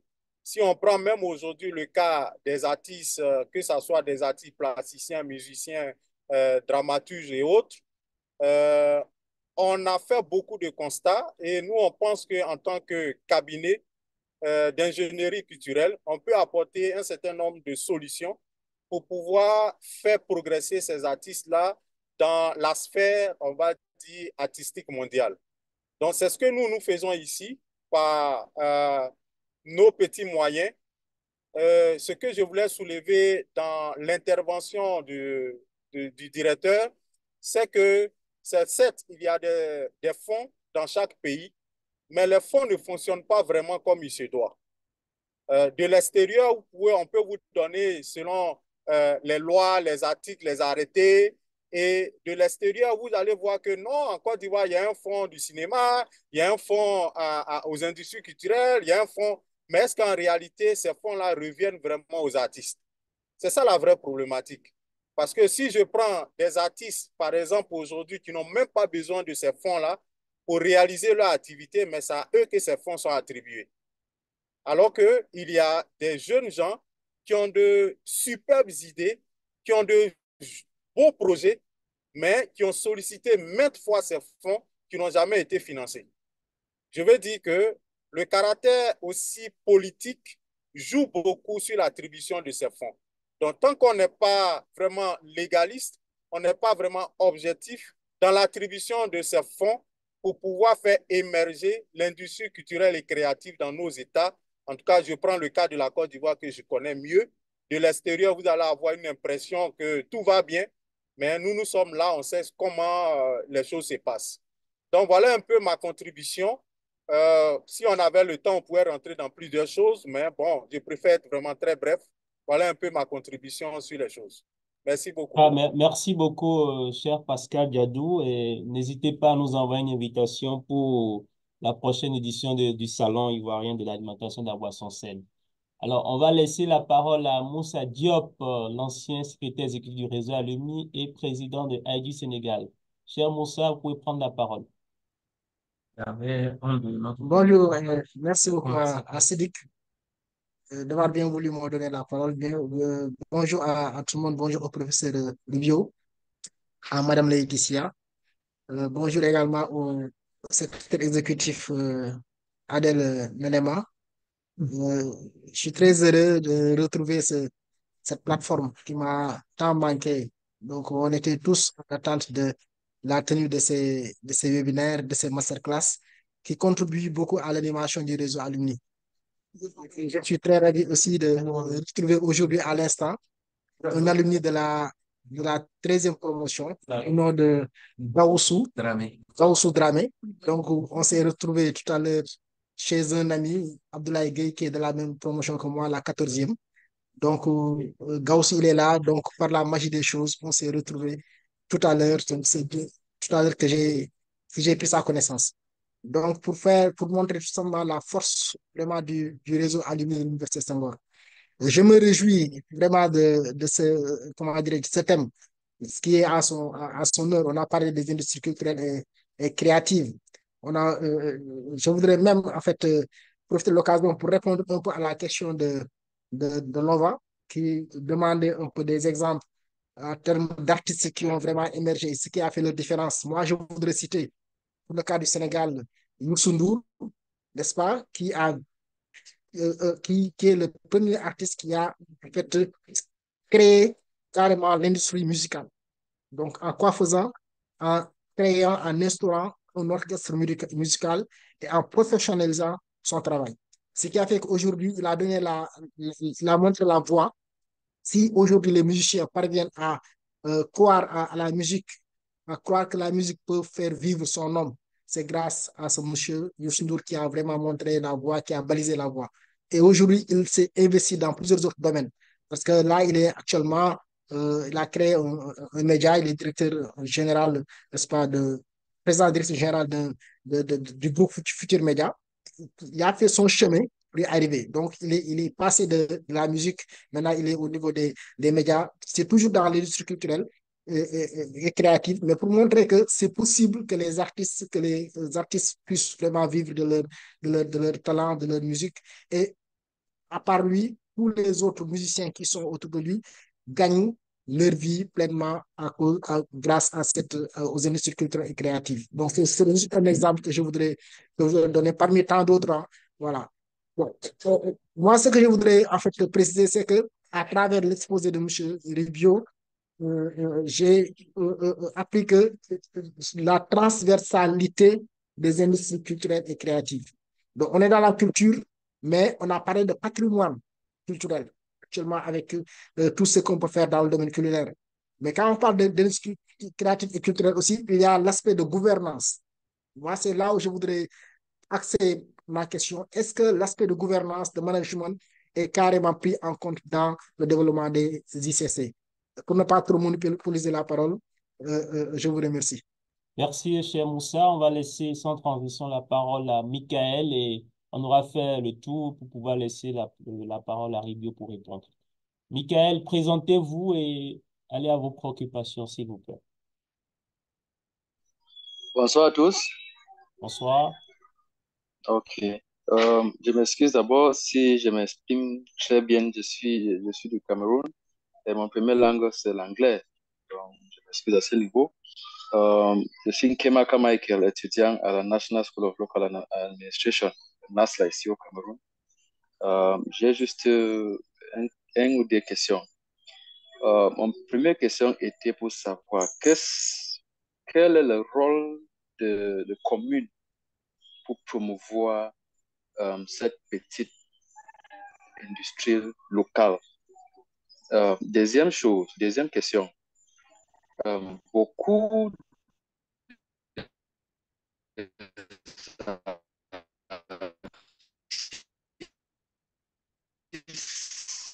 sont dans les quartiers, mais Monsieur Michael, on ne vous reçoit pas. Vivre de leurs arts. Parce que parfois, ils dépendent peut-être pour vendre les arts. Ils attendent peut-être les festivals culturels ou peut-être le réseau. Monsieur Michael, j'imagine que vous avez un souci de connexion. Je vous suggérerais de bien vouloir écrire votre question dans l'espace questions-réponses et le directeur fera le plaisir d'y répondre. On va laisser la parole, Laetitia, si tu es d'accord, on va laisser la parole à Ribio. C'est qu'il y a des questions qui se rejoignent, il pourra faire le point et répondre aux questions. Et si on a du temps, on pourra prendre un dernier lot. Merci, Ribio.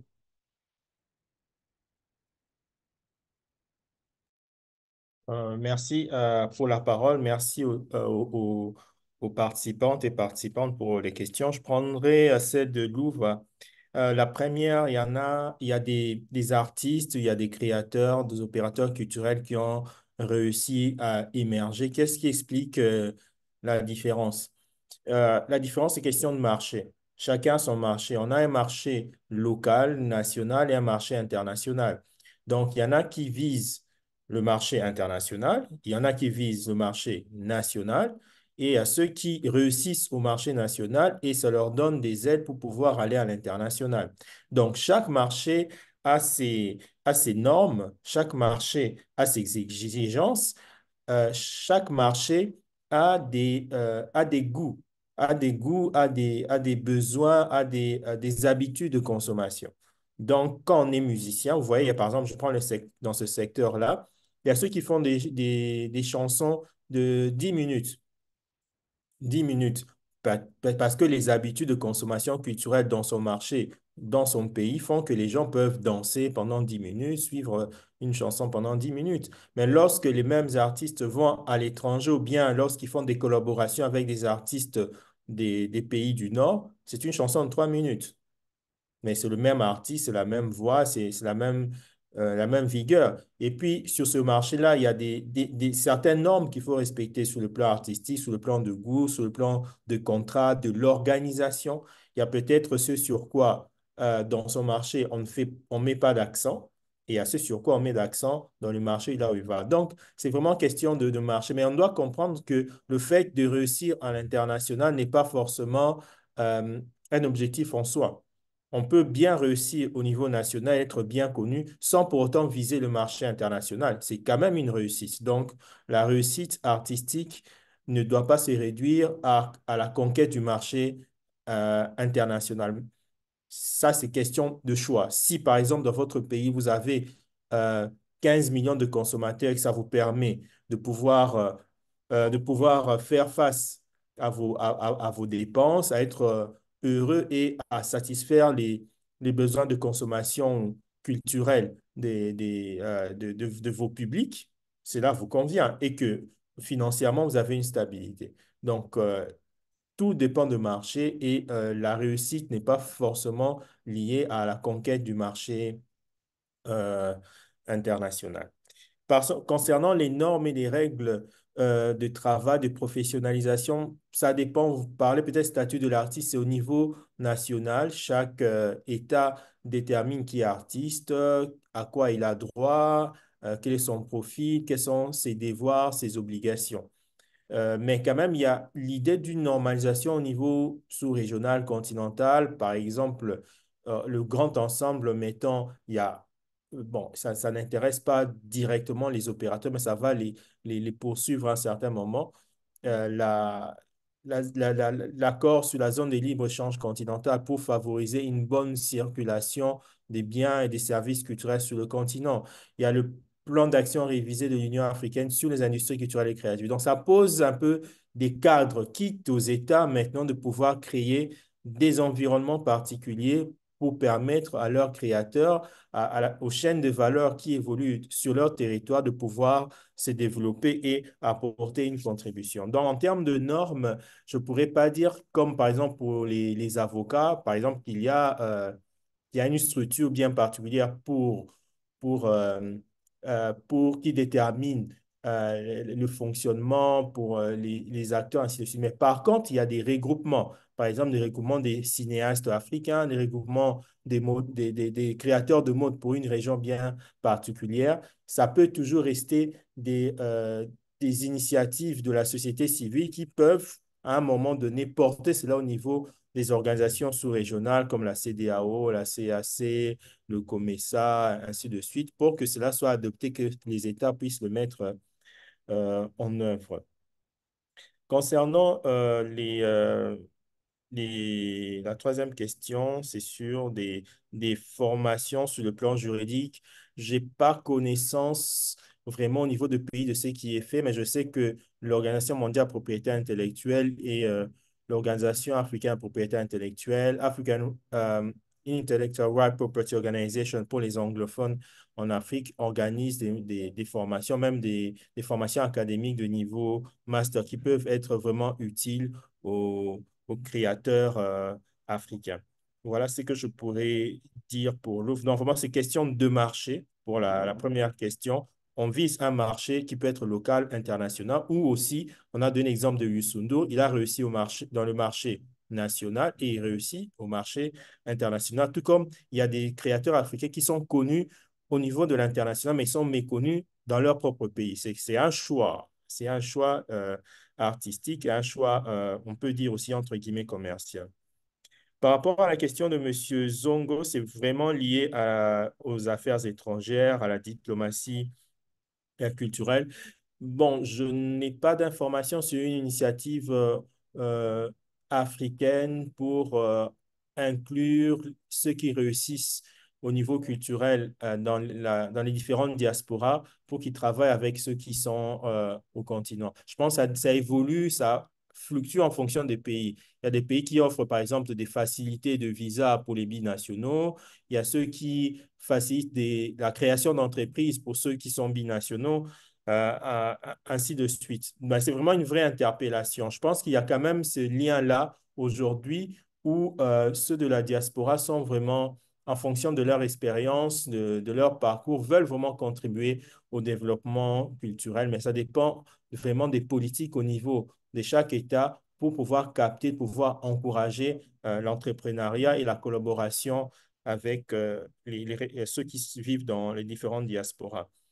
En matière de diplomatie culturelle, je n'ai pas connaissance de formation en matière de diplomatie culturelle. Peut-être que c'est une idée, monter une formation, peut-être que ça viendra après la classe diplomatique pour peut-être le module en faire une formation sur une durée un peu plus longue. Mais je pense que tout dépend des États. Est-ce que les États considèrent la culture comme un secteur stratégique? Ça, c'est là la question. Si c'est un secteur stratégique, donc les affaires étrangères devraient y penser. Avons-nous des attachés culturels dans les ambassades qui vont vendre, qui vont promouvoir la culture de leur pays dans le pays d'accréditation? Euh, il y a cet aspect-là. Et puis, le caractère d'une vision interministérielle de la culture. Ça, c'est vraiment au niveau de l'organisation de gouvernement pour que tous les ministères qui peuvent avoir un intérêt sur la question culturelle puissent avoir une plateforme de dialogue pour que aux affaires étrangères, par exemple, qu'on soit au courant de l'agenda ou du programme ou de la politique du gouvernement en matière culturelle et dans cette politique, le volet international, diplomatie culturelle peut être mis en œuvre par le ministère des Affaires étrangères avec l'appui de ministères sectoriels euh, concernés. Donc, il y a vraiment un besoin de considérer la culture comme un secteur stratégique. Ici, c'est le cas. Je pense que toutes les batteries seront mises en place. La troisième question porte sur la planification, les statistiques. Il y a un manque criant des statistiques, mais il y a des pays qui évoluent bien. Il y a par exemple l'Afrique du Sud qui a les South African euh, South Africa Culture Observatory qui produit des statistiques, qui arrive même à dire que je pense, c'est l'une des dernières statistiques, c'est 7% du PIB du pays. Je sais qu'au Burkina Faso, il y a une direction générale qui s'occupe des statistiques culturelles. Mais je pense que l'effort est à être poursuivi pour que vraiment, surtout que la culture entre dans les plans de développement de pays. On parle de plans, par exemple, il y a plusieurs pays qui ont le plan émergent, plan tel émergent, plan tel émergent. Est-ce que la culture fait partie? Donc, c'est le rôle des acteurs culturels, c'est le rôle des opérateurs culturels ou de ceux qui travaillent dans les ministères de la culture de démontrer la transversalité de la culture pour faire comprendre à ceux qui sont dans d'autres secteurs ministériels l'important d'inclure ce secteur-là et que ce secteur ait une place de choix dans le plan national de développement. Je pense que c'est à partir de là où on pourra euh, permettre à ce que les statistiques, les informations puissent remonter beaucoup plus aisément et que le secteur culturel évolue. Parce qu'il y a toujours cette petite méfiance. On considère généralement que la culture, ce n'est que du loisir et ceux qui sont dans le secteur culturel ne cherchent pas toujours à utiliser les langages des autres. Donc, il y a comme un dialogue de sourds.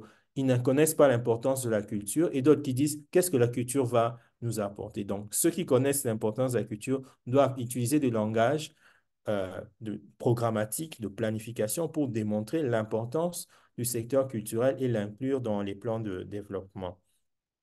Pour l'aîné Abdulaziz Khan, je suis content de l'écouter. J'ai répondu dans ce sens-là parce que la question était pour moi claire. Euh, que faut-il faire pour gagner de l'argent dans les secteurs culturels? Donc, il y a une logique économique, une logique de gain. Donc, si on s'inscrit vraiment dans une logique de gain, on va aller auprès des structures, des institutions qui vont nous permettre d'avoir des prêts, même si ce n'est pas facile. Donc, c'est avoir cette idée-là d'une entreprise en tête. La subvention, c'est généralement l'État, c'est l'argent du contribuable. C'est parce que quelque part, l'activité contribue aux missions, contribue au bien-être commun, contribue à la stabilité, à la cohésion sociale. L'État appuie. Ce que vous dites est juste, ça peut permettre aux structures naissantes d'avoir un premier pas, de pouvoir se confirmer et plus tard aller auprès des guichets des prêts pour contracter et avoir les moyens pour évoluer. Mais la question était pour vraiment faire de l'argent. Et pour faire de l'argent, il faut avoir la logique entrepreneuriale. Parce que aussi, généralement, lorsqu'on est une association et qu'on vit toujours des subventions, on n'a pas vraiment la logique commerciale. On a de l'appui qui vient peut-être de manière régulière, mais l'esprit d'entreprise, c'est l'esprit de risque. Et avoir le risque, c'est dans la démarche entrepreneuriale. Pour contracter un prêt, c'est un risque qu'on prend de ne pas pouvoir rembourser. Les risques, c'est beaucoup plus important. Mais quand on a une subvention, le risque, c'est plutôt peut-être de ne pas justifier convenablement l'argent qu'on a reçu. Et pour Pascal Dadjouch, merci pour la contribution. Moussa Diop, oui, la gouvernance est très importante. On parle aujourd'hui des gouvernances culturelles. On parle des politiques culturelles. C'est vraiment comment l'État crée des conditions favorables pour pouvoir permettre au secteur culturel de jouer pleinement son rôle sur le plan social et économique. Et les instruments juridiques, des organisations de gouvernance du secteur culturel évoluent du niveau international avec l'UNESCO jusqu'au niveau des communes, de la décentralisation culturelle, la décentralisation de l'action culturelle. Donc, la question de gouvernance est importante et le rôle de la société civile culturelle, là, on insiste, est important pour jouer un rôle de contrepoids constructif pour pousser les États à prendre des mesures qui conviennent. Parce que beaucoup de lois ou d'activités ou de mesures que les États euh, les États ont prises pour faire avancer le secteur culturel l'ont été grâce à l'appui, au lobbying et à l'investissement de la société civile culturelle, donc les associations professionnelles. Et parlant de la décentralisation, j'enchaîne avec la question de M. Nkemaka.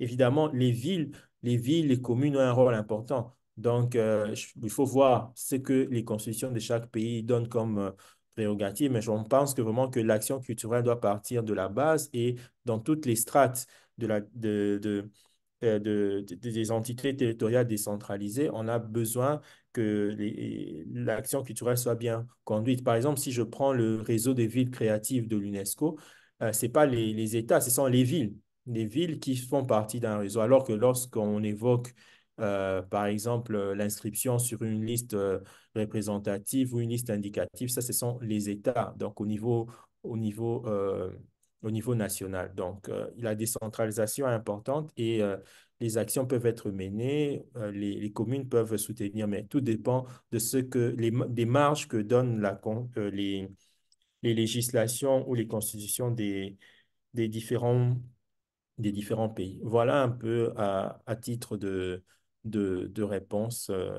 aux questions, de manière brève, aux questions qui ont été posées. Je vous remercie pour les avoir soulevées. Merci, merci Ribio pour cet exercice. Pas très simple hein, de faire le tour de toutes ces questions. Merci encore. Laetitia, je te laisse la parole. D'accord, merci Sidi et merci à tout le monde pour l'intérêt que vous portez à ce sujet. Malheureusement, nous sommes à la fin de cette discussion et je tenais particulièrement à remercier Madame Diana et Monsieur Rubio pour les apports enrichissants et par rapport également aux orientations qu'ils ont faites sur les opportunités de carrière dans le domaine des industries culturelles et créatives. Je remercie également Sidik et Monsieur Nanima pour m'avoir assisté tout au long de cette discussion. Sidik, si tu as quelque chose d'autre à ajouter. J'ai toujours quelque chose à ajouter. J'ai vu la main Peut-être, de Ribio. Ribio? oui, si vous permettez, je voudrais faire allusion à un clin d'œil à l'intitulé du webinaire, les industries culturelles et créatives et les pays en développement. Voilà. Et on a parlé des statistiques, j'ai vu parmi les souhaits qui ont été donnés. Et je voudrais juste signaler que le rapport de la Conférence des Nations Unies sur l'économie, commerce et le développement, en rapport avec l'économie créative, les dernières statistiques 2020, c'est ce qui est un peu étonnant et bouleversant. Aujourd'hui, les pays en développement les pays, les économies émergentes dépassent les économies développées en termes de volume d'exportation des biens et services culturels. Donc, les économies émergentes, c'est 276 milliards 997 millions de dollars américains contre 176 milliards 704 millions de dollars américains. Donc, Ribio, j'ai une question. Quand tu parles d'économie émergente, il faut distinguer ça des pays en développement. Il y oui, a un niveau de palier où est-ce que quand on prend un pays comme la RDC, le Bénin ou le Sénégal, ce n'est pas des pays émergents, c'est des pays en développement. oui. Oui, évidemment. Mais la logique dans mon intervention, c'est pour montrer le bouleversement qui s'opère aujourd'hui. Donc, ceux qui étaient premiers reculent un peu et les économies émergentes avancent. Donc, cela pourrait avoir un effet d'entraînement sur le pays en développement. Donc, d'où c'est une opportunité de croissance économique pour les États, d'autant plus qu'il y a une richesse, une diversité culturelle assez forte et une vivacité dans la création. Si je voulais juste signaler ça pour voilà, donner un peu, donner le là et donner un peu de la valeur à l'intitulé qui a été donné pour que nous gardions cela en tête et que cela féconde les esprits. Merci beaucoup, Ribio. Et comme on le fait d'habitude dans les masterclass, on pose toujours la question à la fin aux participants s'ils ont été satisfaits. Donc, les participants vont évaluer, disons, les panélistes, comme ça se fait à l'Université Senghor, l'évaluation de l'enseignement et non de l'enseignant. Alors, je vais partager mon écran et demander aux participants de bien vouloir nous dire s'ils sont satisfaits ou pas, s'ils ont été satisfaits, j'allais dire, de la prestation de nos panélistes et même des animateurs que nous sommes, des modérateurs. Alors, je partage mon écran très rapidement. Vous savez ce qu'il y a à faire. Vous scannez ce QR code-là et vous répondez à la question. La question, c'est quelle a été votre appréciation globale pour cette masterclass? Donc, vous scannez, pour celles et ceux qui n'ont pas su le faire, vous scannez le QR code ou bien vous allez dans votre navigateur, vous tapez www.slido.com et vous allez avoir un champ et vous allez renseigner le mot de passe 2780 espace 874. Donc, on attend que vous puissiez nous aider pour améliorer notre masterclass et pour que les panélistes aussi puissent savoir si le message est vraiment passé. Je rappelle que nous avons recensé la liste de toutes les questions qui ont été posées. Et si, entre-temps, vous n'avez pas été satisfait des réponses, nous allons vous mettre en contact avec les panélistes pour que vous puissiez continuer, poursuivre la discussion avec eux sur différents canaux. Alors, là, on est dans la barre supérieure, hein, très satisfait, satisfait. Merci.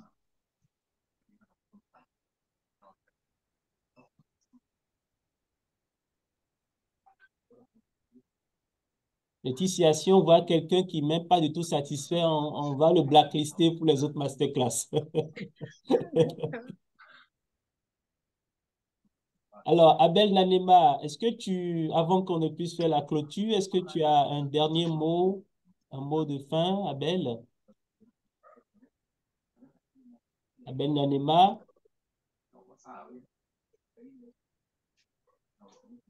Abel Nanema, tu nous reçois? Wow, ces statistiques sont belles, Ribio. 64% très satisfaits, 36% satisfaits. Merci, merci pour cette évaluation qui nous permet de vérifier, de voir que vous avez aimé la thématique. Et je vais laisser, avant qu'on ne puisse faire la clôture de cette masterclass, je rappelle que c'est le premier épisode de la saison 2 des masterclass alumni. Donc, Abel Nanema, si tu as un mot de fin. Merci, Sidik.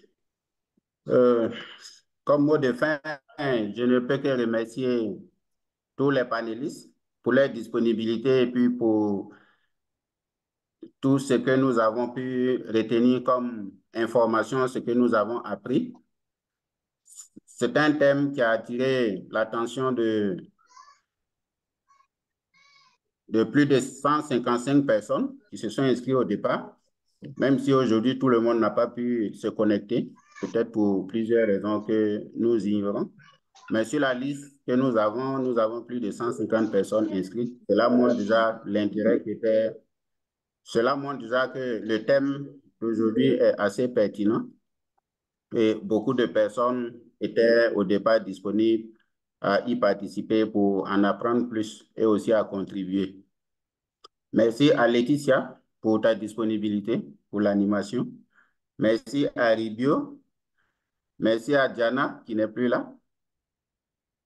Merci à tout le monde. Je sais que parmi les participants, il y a eu beaucoup de contributions que nous avons pu noter également. Et c'est tout cela l'intérêt des masterclass. Donc, j'invite les alumni à être disponibles pour les prochains numéros. Dès la semaine prochaine, déjà, nous avons un autre numéro. Je vais laisser Sidik dérouler la liste des prochains ainsi que les dates précises.